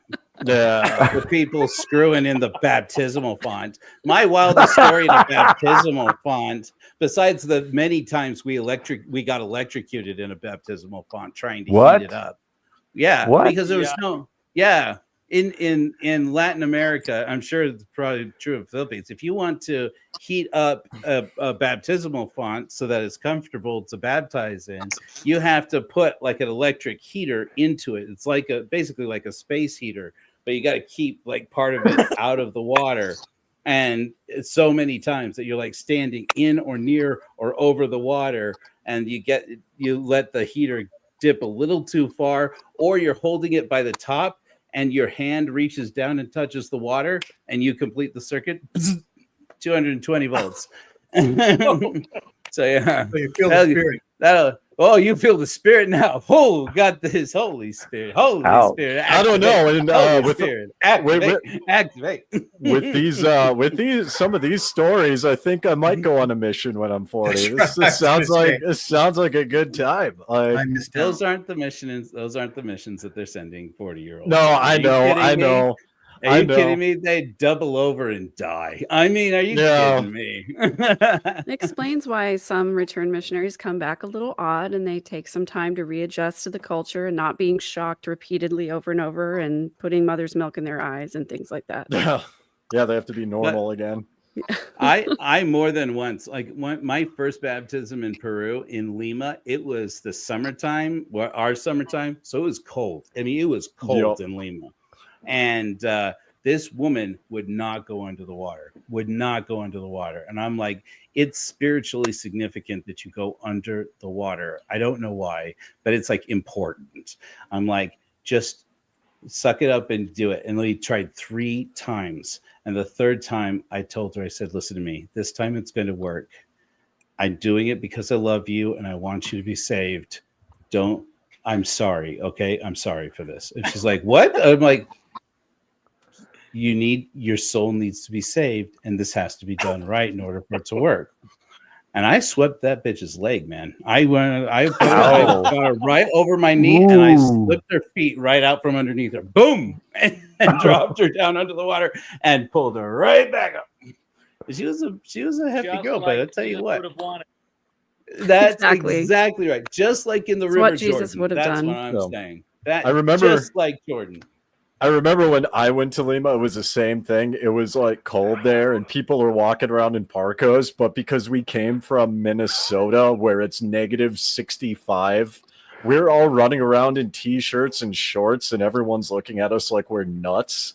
And the interpreters that were there, they're kind of like, they were, relaying the questions of why we're not wearing winter clothes. And we're like, oh, it's negative 65. In Minnesota, and the interpreters are like, how can something be less than 0? And so there was this whole 10-15 minute debacle of trying to figure out how do we explain a concept to people in a country that does not get negative weather with wind chill. Yeah, I mean, that's what they were telling you is that you need to buy some alpaca. Don't you have anything warm, mijo? Yeah. Don't you have anything warm? Oh, yeah. Don't you need some alpaca? Yeah. I miss Peru though. They're really friendly people. I do miss it sometimes. I miss it quite often. Although I'll say this: when I dream, you guys have the mission dream. You know the one you're back on the streets in the mission. And then you don't feel quite right, but you're out there. You're like, didn't I leave this church? How am I back here preaching again? And then what happens? You look down and I'll be the only one. Go ahead, Rob. Go ahead, Rob. You look down and what? Say it. You don't have any pants on. That's right. You don't have any damn pants on. It's the worst. It's the worst. That's how the trauma shows up years later, my friends. And it is. It's a traumatic experience. I mean, but in all said and done, I'm glad I went to Peru. Strange as it is, for a cold-hearted atheist ex-Mormon that I am grateful for my experience in Peru. I'm glad I went to Germany, man. I was so happy to go there. I can't tell you all the beautiful architecture, the dome in Paderborn and the one in Essen. I mean, you couldn't ask. So you talking about the lady who is terrified of the water reminded me that my youngest son may have been the only person, and I would love to know if there's anybody else, because I'm looking for a kindred spirit here. He may have been the only person to be baptized with goggles on because he was terrified of getting his face wet. And so we did the whole thing, got ready for the whole baptism, had the entire baptismal meeting, the talk on the Holy Ghost, all that stuff. We get down to the font and he will not get in the water. Well, he got in the water, but he would not let them baptize him. So we left that day disappointed. Nothing happened. And after a couple of weeks, I talked with him. His dad talked with him. We talked with the bishop. We got the stake president's approval for him to be baptized wearing his swim goggles, because that was the only way that he would do it. So I'm just curious if anybody else out there wore swim goggles. My mother was 7 when she was baptized. There's one. There's one, because they lived in Kimmer, Wyoming, and I think the nearest chapel was in Rock Springs, and she was 7 when she was baptized. So she was so righteous that she was ready to handle accountability prior to anyone else in the church. That's pretty Or she amazing. was so, Well, or she's her dad was the wicked to get bishop. accountability early. Her dad was the bishop in Kimmer, Wyoming, and he got permission to do it. He was a bishop for 20 years. Did they say, "Oh, that one we better baptize just to be sure"? It's so funny how Mormons make exceptions for the things that fit their particular circumstance. I had a good friend in the ward that I left who had 2 grandfathers who were patriarchs in different stakes. And so she got 2 patriarchal blessings. And she always talked about it like it was amazing to me what was the same, and it was amazing to me what was different. Okay, I have to answer a question here. Carrie's asking me if I shaved. Yes, Carrie. I got something in my beard I couldn't get out. That'll do it. Yeah, that'll do it. That'll do it. Been there, done that. What was it? What was it? Gum. Oh my God. Carrie, you can join and give us a story if you want, if you're available. You can click the buttons. Yeah, I saw your there. picture on the thumbnail. I thought you were going to be with us. So Yeah, Carrie didn't tell me for sure if he could make it, and just before the show he said he couldn't, but now that he's here. well, we've been on for so long now that his commitment was who is over. that Megan girl up in the corner? Trying to remember another. Well, he's gone now, but Conan was asking about when my parents came to pick me up. I took the train from Oberhausen to Dusseldorf, and I go out one door, and I see Brother Guffey and Shout taking my parents in the other door, and it's like the other end of the train station, and I'm going, so they're down there, and here I am with my heavy bags, and I'm yelling. And so I go inside and run around, and there's my mom and my dad and my sister. My parents were going to come pick me up in Peru, but I got off of my mission in November 2001. And I don't know if anybody remembers November of 2001. Nobody was flying. Well, this was my August. parents were Not terrified flying. to fly. So one thing I thought just now is Megan is the most recent of coming upon the new knowledge, right? So were you at a baptism where a woman was able to witness? Me? Yeah. No. Yes. No. Has anybody no, been to one? No. I I think haven't been into a church. Well, I haven't gone to my own ward since my former ward since 2019. Okay. That's obviously when the church started to go south. Well, I would argue it started to go south in about 1831. Carrie, I thought I did send Started it to go to bad you. in Kirtland. Case Carrie, can be check your made email. for 2015, but yeah. I Do a stopped search for going June. when There he after is. I got like approved or voted or sustained for the Melchizedek priesthood, and right after my patriarchal blessing scared me, and so I haven't been back to the church since. I'm telling you, Dave, Don't you blame are you. still a Mormon. You got to take care of that. I will help you. I will help you leave the church. I'm aware of it. My personal thing, and this is just how I'm going to do it, because I'm a pretty. It's kind of like a paradox. On the one hand, if I leave, it's going to be my business. But if I leave, I'm not going to do like the quit Mormon or anything. My bishop's a good man. I'm going to walk straight into that ward. I'm going to look him square in the eyes, and I'm going to say I want out, because I don't do behind the scenes. That's exactly what I did. That's it. They told me, the bishop told me, he's like, you're going to resign your membership today. I said, first of all, we invented resigning your membership in the church. So you don't tell us what to do it. We do it when we want to. And then he said, if you don't resign today from the church, I'm going to submit you to be excommunicated. And I said, that's exactly what I want. Let's do that exactly. Yeah, He's like, I remember you saying that. I serious? remember. Yeah. And I did. I met with my stake president. Put him up. I did it all. Well, I said, look, I told the stake president, I said, look, here's the deal.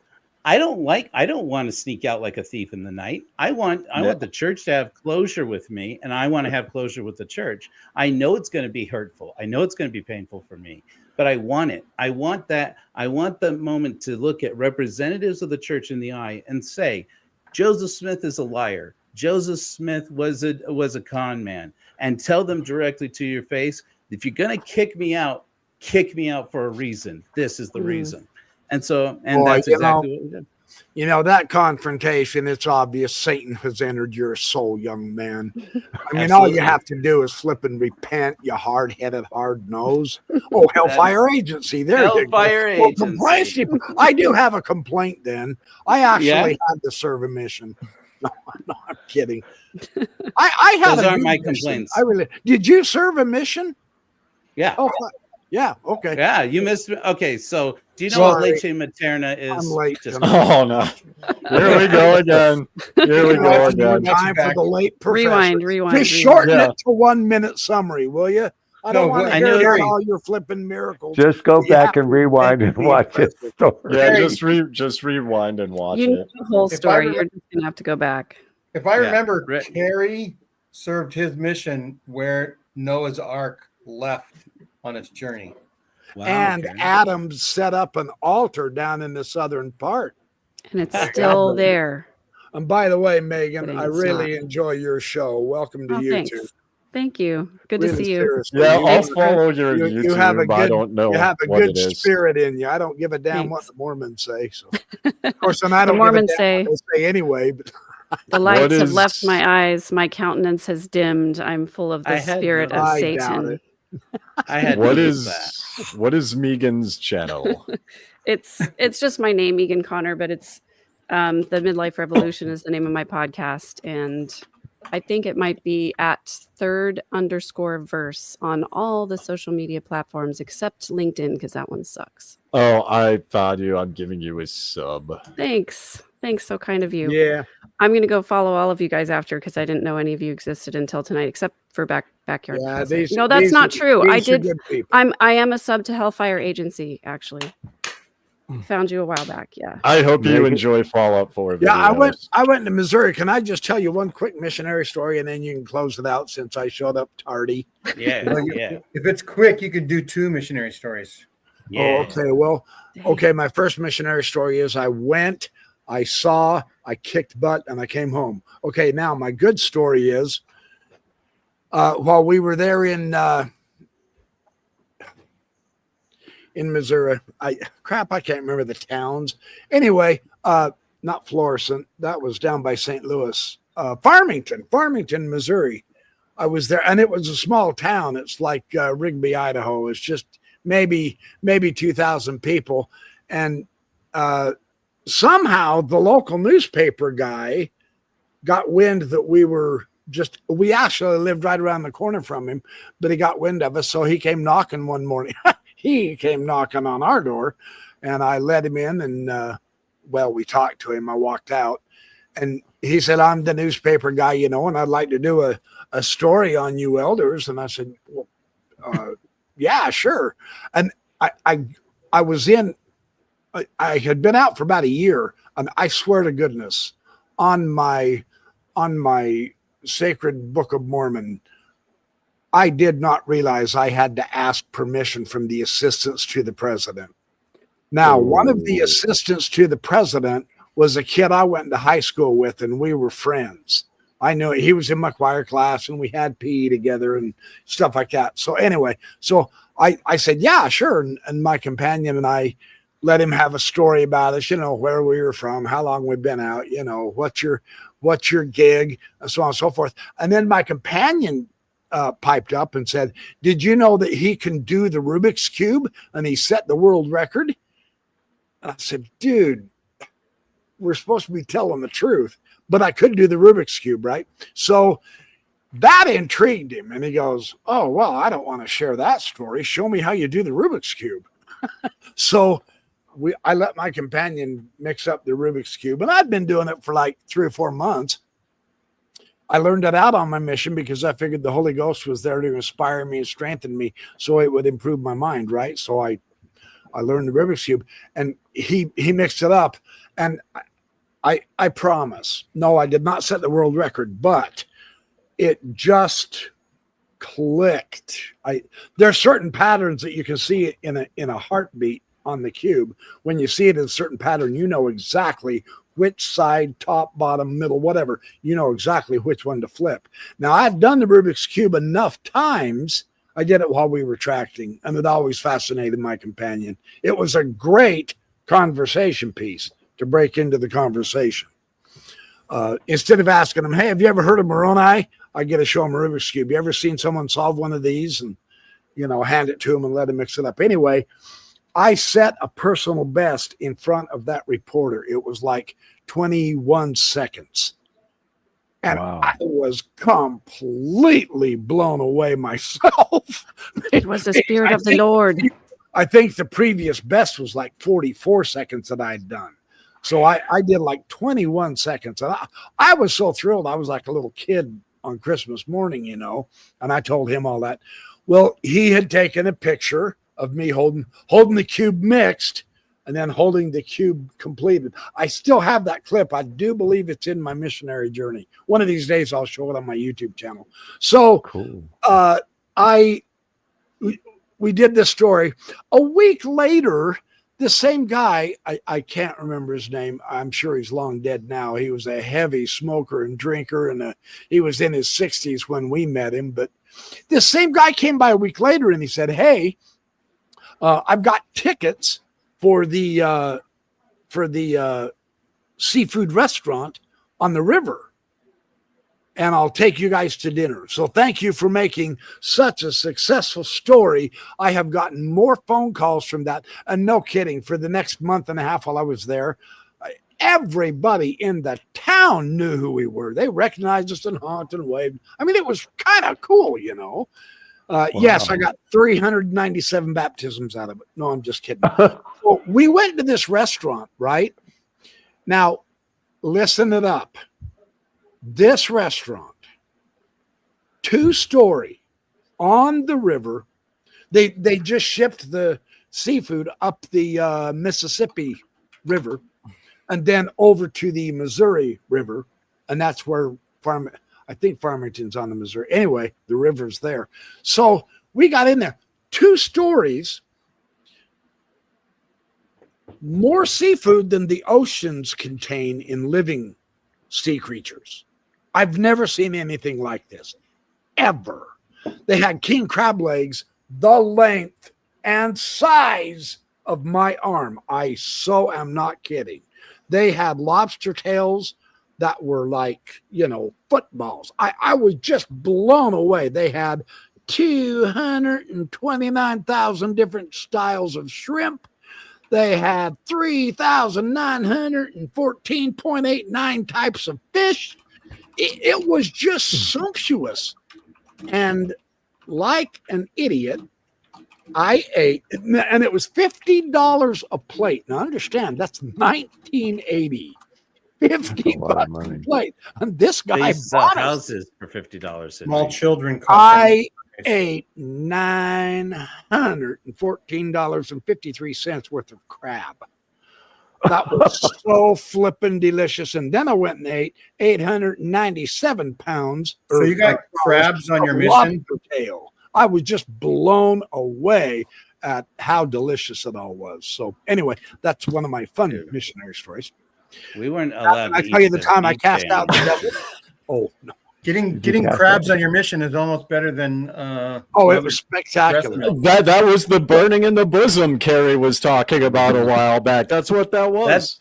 You're thinking So- of that missionary in England. The And then the follow-up is Maternal leche. years later at college, I ran into that assistant.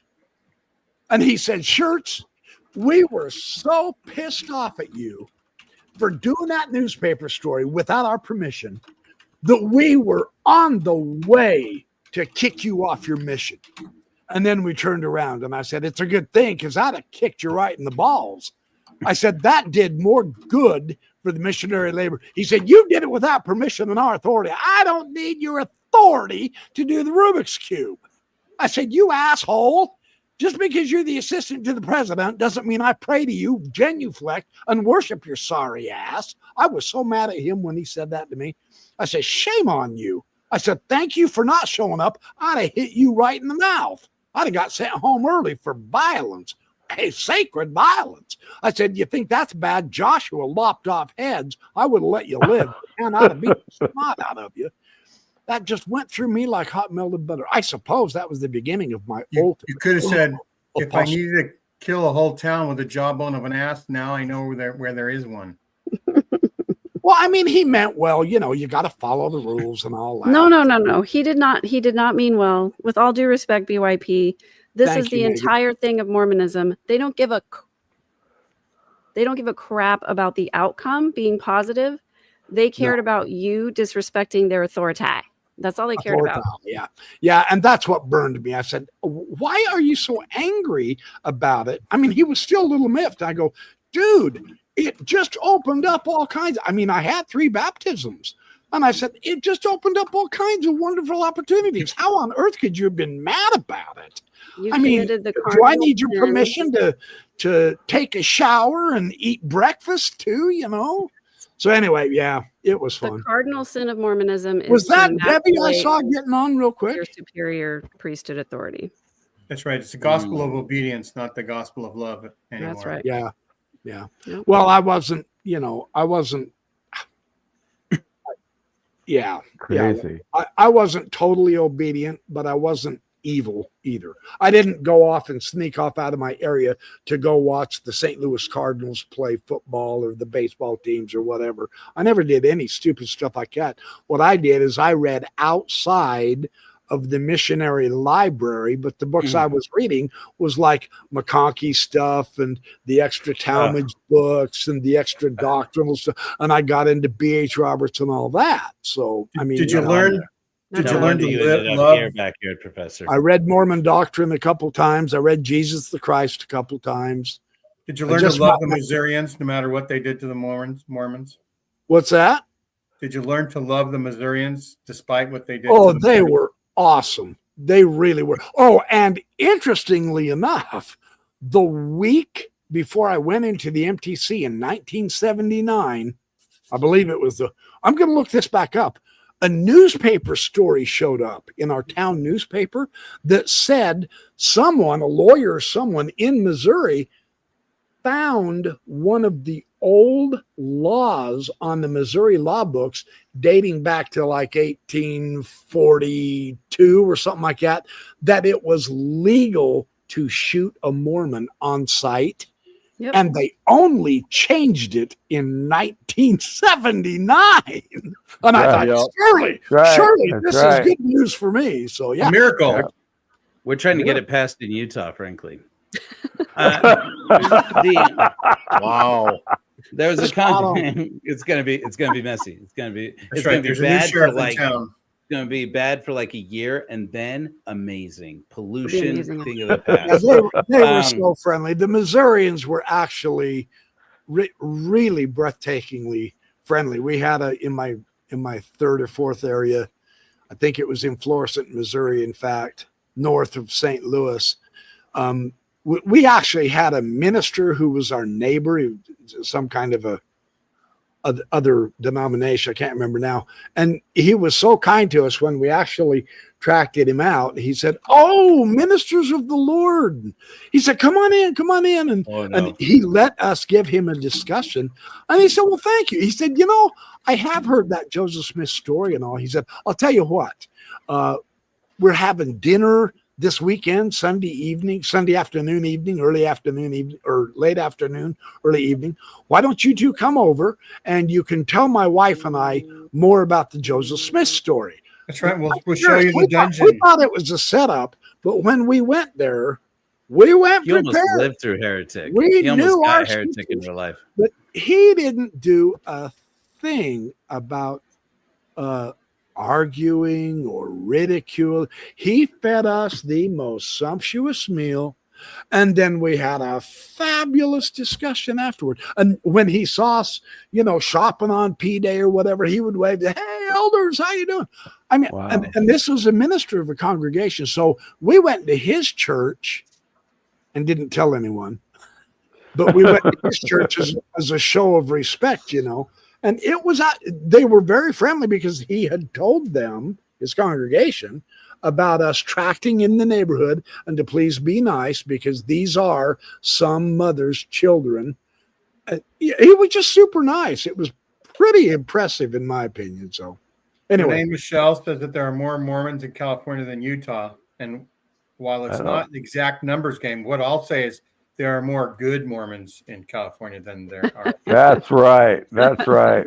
That's right. Maybe true. I did get to go up into the arch when I was in St. Louis.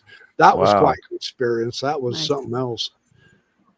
But yeah, okay. That's enough Backyard about me. Professor, you talking about missionaries who were some missionaries sneaking off and doing wild things reminded me of a story that one of the elders who taught my former spouse told us this story about this secret society within the elders that were in our mission, that if they wore this certain necklace, that meant that they were willing to break rules and go off and do other things on their P-Day that they weren't supposed to do. And it was like this sort of cautionary tale. And he said there were these couple of shops here in San Antonio where LDS missionaries could go buy this certain type of beaded necklace. It was very distinctive looking, and they would wear it. Of course, they had their shirt buttoned up with their tie, right? So you couldn't see it normally. But then if you wanted somebody to know that you were one of these elders who was into rule breaking, that you would just, show them just a little bit and show them your necklace. Wow. And he said that the leadership started to get wind of this, and the AP apparently heard that this was going on and saw some guys who were wearing these necklaces, told the mission president, and the mission president started calling in elders one by one because he wanted to find out who was breaking rules and who wasn't. And he said, "Elder, I only have one question for you. I want you to unbutton your top button and show me your clavicle." And so they would do it, and anybody who's wearing a necklace got sent home. Wow. What? So apparently I can't even think in those terms. Wow. That's Within a cult. Apparently, the mission is a cult within a cult, and this was a cult within a cult within a cult. And apparently, about 12 elders got sent home over the course of 3 months, and it was all very hush hush. Wow. You know what? I think I know why. They're deliberately doing that. Well, I think, and I don't know the timing, but I do recall seeing years ago that back when the Catholic priest abuse scandal what was going on, they would identify minors with gold necklaces that were being used. So when the minors would come in a youth group, they would have these gold necklaces on, and that's how they knew to separate them. Yep. My guess is that there's a correlation that may be connected. I don't know, but if it is, that makes sense to me. Totally. It's just it's a way of identifying who's in the in group and who's in the out group. And it's kind of scary because it's like this, this little secrecy kind of thing that goes around in the church was taught to us. We were taught to do that. We were taught secret handshakes and secret words. So it makes total sense that if you want to know who really knows, if you really want to catch a Mormon off guard, say something to them like, "What is wanted?" Or say, "I'm looking for further light knowledge." That's my opening. When somebody sends me a friend request, that's my opening line. What is wanted? Because I want to know why they want to be my friend. Yeah, or if they're telling you about a friend or a family member or relative, but they don't actually tell you the name of the person, when they're telling you the story, just stop them and say, Has it a name? So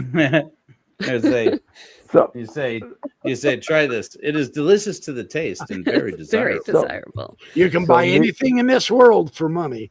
Is that the Maybe- leche materna you've got going on over there? Yes, sir.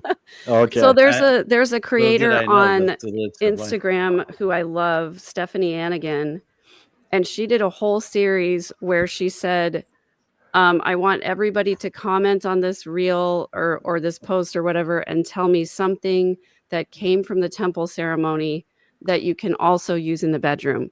And it was wild fun. It was oh, wonderful. that's been We had around such for a a great long time. time. I loved it. Now, It was great. Megan, what's your channel name again? The Midlife Revolution is the name of my MB. podcast. You're getting R-rated now, young man or woman. Mhm. Is MB man or woman? MB No, don't is post it, a Gene. dear friend. MB is a good friend of yours? She is, yeah. Well, then she's a good friend of mine. Welcome, MB. We love you, girl. We're all Yeah. one big dysfunctional family. That's right. All Connor. families are dysfunctional. Yeah. That's right. I wanted to say something actually about MB's comments. I'm not sure if I was following closely enough to make sure that I know the story, but I mean, I know enough people this is going to impact. Okay, when I married my wife, I was out of the church. I wasn't officially out of the church, but I was out of practice. And she stopped practicing when she married me. You know, she was happy to be free back in Arizona. Eventually, we had babies. We moved to Utah, and when we got to Utah, after a personal crisis, she reactivated. My wife reactivated in the church and started taking the kids to church. And here I am, anti-Mormon, exmo, atheist guy, closet exmo. Haven't been kicked out of the church yet. This is the weeks leading up to my getting kicked out. And when I drove them to church, and my kids confronted me, my small children at the time, and my oldest, she confronted me. She said, "Dad, you don't believe in anything." And I said, "Is that right?" And she's like, "Yeah, because you're an atheist and they don't believe in anything." I'm like, "Well, think for a moment. Do you know me to have told you about things I believe in?" "Yeah, just science." "Yeah, science. What else?" "Star Wars." "Okay, keep going." That's a good dad right there. I'm like, so that's something. That's something. And so here's the thing. When your children are looking to go to the church or to join the church, and the church preaches agency, go along with it. Give them agency. I drove them to church. Drive them to church. Support them. Tell them I love you no matter what, and I will support you no matter what. And Right then on. be Good what they proclaim to be. Be supportive. Be patient. And then, with any luck, all my kids are out. All my family members are atheists. My wife finally got out again, and everything else. I'll tell you this. I told my daughter when she confronted me, my oldest, and I said, "Listen, Scarlett, have I ever told you can't go to church?" And she said, "Well, no." And I said, "Did I ever refuse to drive you to church?" "No." "Do I pick you up when you don't like church and take you to McDonald's and go and bring you back before mom realizes it?" She's like, "Yes." How I'm dare you be a good parent? All right. I said, Does the church give you the same flexibility to choose to leave, to not believe, to not go to church, to tell you what you should and shouldn't do with your life when you're all by yourself?" To And take what you to you McDonald's. Yeah. Church never took me to McDonald's. That's Yeah, right. There you church go. never took me to McDonald's. We had to sneak out and go ourselves. That's right. I told her, I said, We "Look, used to walk to the between priesthood and Sunday school. We used to walk up to the drugstore at the corner of Ohio and Westwood Boulevard to get bread for the sacrament and get candy and stuff. huh, Speaking about sacrament, real quick, one time some of the teachers in teachers' quorum were preparing the sacrament, and they used 7-Up instead of water. Oh did anyone my! notice? That was delightful. Oh my! Hey, was the one time we ran out of bread, and we truly, for real, Yeah. all we could find was crackers. So we did crackers, but we did go tell the bishop. And he goes, "Oh, don't you have time to go get some bread?" And he looked at the clock. He goes, "Oh, I guess we don't." He said, "Well, all right, I'll let everybody know it's okay." And so he stood up before we did the sacrament and said something to that effect. He said, "Now we've run out of bread and we have some crackers. That will work as the sacrament. I'm giving it authorization." You know, it's one of those authorita things. I have the authority to call this cracker bread. You know, as if it makes any difference. Hey, you know what, though? Joseph Campbell's teaching, the great mythologist, is the best one I've heard ever, when he said, when the churches teach us the sacraments, and you can only get the truth, you know, the wafer that the priest has to give you, and the holy water, or the deacon in Mormonism, the priest in Catholicism, etc. He said, all you have to do is recognize the holiness of life, and every meal you eat can be a sacrament. Whoa. Now that's true religion. Wild.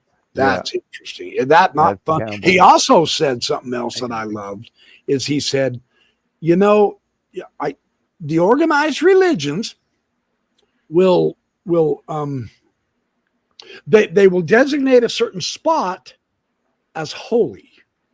And of course, they'll build their temples. Now, anciently, I don't know if you knew this or not, but anciently, this is the value of studying esotericism most of my life. The reason the earlier civilizations built temples where they did is because some of them, many of them, were not only on geodesic points on the earth that either the longitude or the latitude had a higher, what do you call it, vibration rate, energy rate, or whatever, but there were some temples that were built over chasms that gas came up through, natural, whatever kind of gas and all, and it helped them induce visions. And so that was a holy enough place. They used to sit by it and they would have their visions. So they decided, hey, this is a pretty good spot. Why don't we build a temple here and bring others in? That was why they built the temples. But Joseph Campbell said, once you recognize that the earth itself is a living being, yeah, the whole thing is holy. No matter where you are, you're in or on the holy spot. Holy ground. Damn, what's not to love about that? That is so fantastic. That's why I love mythology. So that's my preaching. I apologize. I feel terrible about this, but I will get over it. Why? Why? Why? I mean, there's a temple in India that's just like that, where the land is normal, so to speak, but then it's just this massive pile of obsidian that nobody knows how it got there, and it's a hand-carved obsidian temple. It is gorgeous. Oh, I would love to see that. Oh man, I'll pop it, but yeah, you guys keep talking. Have you seen this? Obsidian, but I know it when I see it. They may know what that reference is. Oh, it has to do with the beginning of Heretic movie where she's talking about pornography. That's what somebody said. I can't describe what it is, but I know it when I see it. I can't. How many got who've seen Heretic at the beginning when they walk in the house? Who caught what she said to the sisters about the walls? Yeah. Yeah. Right off the bat, I was like, "I'm sorry, you just let that go." My wife and I were talking about it. What was that? Have you seen it? You haven't seen it yet, Carrie. Yep. Have you seen it yet? We don't want to spoil it for you. I haven't. No, spoil it for the love of Sam. That's not really a spoiler. He says. I agree with her. He says, is it all right with you that the walls and the ceilings have metal in them? Is that okay? And then he moves on. And they're like, he said lead. He said lead wall. Yeah. The first time, and the second time he says that. I'm going, oh, this is going to be interesting. Yeah. See, here's that's the the thing kind that's of thing that's- interesting. Go ahead. Sorry. Go ahead. No, you're fine. I was going to say the same thing. It's like I'm thinking back on Mormon me, and that's the kind of thing that I would have just been like, oh yeah, that's totally fine. Takes another hit of ether. It's like, sure, whatever you say. I'm just looking for a baptism. The thing that was curious about Hugh Grant's portrayal in that movie, which is really good. I really enjoyed Heretic. I thought it was very well done, Yeah, and I it's thought good. that I feel like it's meant to be a faith affirming film, and I really think that all these people maligning it are really just like they're all these Mormons. They're not looking at it carefully. If you watch the end of Heretic without spoiling it, if you watch it really carefully, I think you'll see that the writers were trying to show that there's good reason to believe, and Yes. that and, Just and not that, in the Mormon church. Well, even the Mormon church, because you look at the sister. Anyways, It's you not in the watch bottom the- line. Perhaps you've Monopoly convinced me to game. watch it then. I've seen several different people commenting on it and making videos and all, and I've been so busy with the UFOs, UAPs, I haven't had a chance to even spell the word Mormon in 3 weeks. But man, there's some good stuff coming up. Plus, it's like I'll the say this. endowment. Every time you go, you learn something new.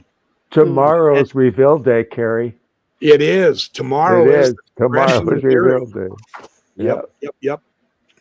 Dave, Okay, so real quick, I misspoke. It is not obsidian. I thought it was. It is not. It is a multicolored temple out of a single rock. It is 6,000 years old. It is the Kailasa temple. and that's in India. Yep, that's in India. I will saw a look picture that of it. But yeah, if you could look it up and show it, 6,000 it years is old. it is amazing. It is. That would be cool to say. Hey, where'd our beloved sister go? So I don't know. Megan, Hey, so it's after midnight for Megan. So she Oh, might be is it? Okay. Well, she could have doing said some goodbye. finishing up That's all right. chores or whatever. I'll at hassle home. her in the Ready. comments on her show. She's a good egg. She is. Don't tell her I said that She's though. probably going to come back and say goodbye. Oh, okay. That's Yeah, my I guess. gotta get going too. Dang it! I All wish right. I didn't, but Go I- see go see Heretic and go see Conclave. I will. But first, I'm going to watch the congressional hearings on the Yeah, UAP. tomorrow. We've got four yeah. good witnesses: Lou Elizondo, Interesting. Tim Gallaudet, uh, what's his nose and what's his head, Mike Gold, and who's the fourth one? Tim. Oh, come Is on! that going to be on ESPN? I'll bet it's all over YouTube too. Yeah, there's several. I belong to Citizens for Disclosure, and they're going to show it. I've got to work tomorrow, so what I'm going to do is follow up. But yeah, it's supposed to be really, really interesting. So, oh, there you are. Boy, I Yeah, thought you so- disappeared. I thought So the Holy Megan, Ghost thank you came very and much for translated you. I thanks for- unfortunately share my home with two velociraptors who are actually in charge of my life. So, Oh There you yes, go. you need to become the Mama T-Rex. yep. Yeah, I gotta wake up at 4 a.m., but I'll hang out for a bit. All right. That's Well, fine. we should Who probably- needs sleep? I'll sleep when I'm dead. Well, thank you for letting me come on for a few minutes, Gene. And it's always good to see you four wonderful hoodlums. So No. next time we'll see Debbie Donovan too. So I will see you out there on YouTube La La Land and keep No. doing what you're doing. And I love y'all, but I gotta go. Dang it. Uh-oh. Good to We'll have see you you. send you a friend request on Facebook. I don't know if you do Facebook very much. I don't. I'm not on Facebook. I got kicked off because I destroyed a Mormon apologist when I was going through my faith crisis, and he turned me in as a phishing site. True story. Yeah. ha, I'm shadow banned Well- temporarily. Yeah. Everybody needs to go watch Michelle Stone's reaction to my Brigham Young paper. And in a few Oh. weeks, we will do a response to her paper. To Oh, her. that sounds fun. Very- I saw your message to go check it out, and that chat, like, it looks like YouTube cut up your comments and kind of threw them No, everywhere. you can But only- even then, the chat was just a shit show before I even could find your comments. Like, someone's You- insulting some kid's mom. Someone else is like, "Hey, when are you getting excommunicated, Michelle?" It's just chaos in the comments. Well, that's what makes it fun. Oh, I know. I was just having a hard time figuring out what the hell was going on. Well, the That's thing what that, Mormons have been doing since 1820. Calm down. what pisses me off is that she didn't even invite me or tell me that she was doing this. Oh, that's low. and I found it by accident right after your show. I think it was Sunday night, Kara. Debbie seemed to found like it. So send me a link in my email, Tim, would you? Okay. Please. Good Okay. night, Stephanie. All right, you guys. Yeah. Have a good one. So Go what? ahead, Just James. to let Well, everybody good night then. to reiterate, this is Tuesdays with Tim, Megan. I think we're going to try to do something next week that you might be interested in as well. I'll send you some advance notice. I can't All right. remember who talked to me about something about the woman's point of view of something. It could be the election or other things. Oh, cool. And so we'll try to I like do that next week. And then the week after, we'll try to do Tim's confrontation with So Michelle. what you need to do is get Megan So- and Debbie and Maven, and you need to get all women here from the woman's point of view, right? With my permission. Well, yeah. Oh, come on. Yes, Mr. Priesthood. Right. I have. the I right don't of know if you know approval. this, but I That's declared true. myself bishop of the Digital First Ward. So really, maybe There you you go. should be asking for my approval. I'm actually bishop of the Ooh. rational first word. That I have love in it when Facebook. authority fights with the sword of the spirit. I'm just the ward secretary. I don't know what's There you go. going on. I just do what I'm told. That's I'm right. just the doorkeeper. I'm the prophet of a secret cult that hasn't been founded officially yet, so I'm just not going to There say you go. anything yet. There So it yeah, is. Megan and her channel will join us on every now and then. Thanks, Megan. Today, Thanks for having me. I'm thinking of Thank doing you very much. an all spoiler heretic show, maybe this weekend, maybe Saturday morning at 8 in the morning or something like that, and we'll see how many people I can get that'll just spill all the beans. And if you don't want to be spoiled, then you go somewhere else. Spoilers only. It would be Spoilers only. it would be a great show for people who don't want to watch the movie, but they want to know what happened. Oh, I love that stuff. So me, basically. That's like a Bible commentary. You don't want to read the Bible, read the commentary. That's right. Yeah, just read the The movie's comments really in good. the chat. Like you'll Yeah, get it. Aaron, thanks for watching. It is a great Thank you, show, but we buddy. don't even care. We're all just having fun chatting around Tim's fireplace after dinner. Even though he did shave. He did I shave. had to. I had It's to. all I- good. Yeah, he'll I've be got able to to- hassle you. Hey, he'll be when able I to go down the retire, I'm chimneys going to grow better. out my beard. So calm down. Megan, please forgive me, but I really don't want to see you in a beard. If that's I'm okay. working on it. I've been trying really hard. It's not working. I don't know what's wrong. You guys are awesome. It's no wonder I keep coming back for more pleasure and fun.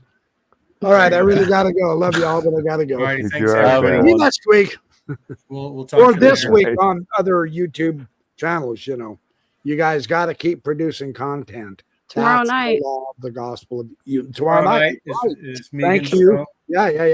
I'll All have right, an see you later. episode release and a live When's the episode release? tomorrow night. At I do every Wednesday night around 8-ish Central, followed by live Q&A after the episode. sounds good. Thanks, Okay, everybody. Carrie, I just sent you the link. It's in the description. Oh, he's gone. Yeah, In he's the gone. But description. in the thing. yeah, he doesn't do Facebook, so it's hard to send him that. All right. Are- Thanks everybody are for we watching. done? I forgot I have to end the stream. I have to press buttons. Yeah, you're the one who has to. Oh, And I so- always. What So place thanks do I for lead you to, watching. Debbie? Whoever wants to stay around and chat a little bit more, you can. But anyway, we'll talk to you later. Bye-bye. Thanks, everybody. Bye bye. Have a good night. I like Take Hellfire. care.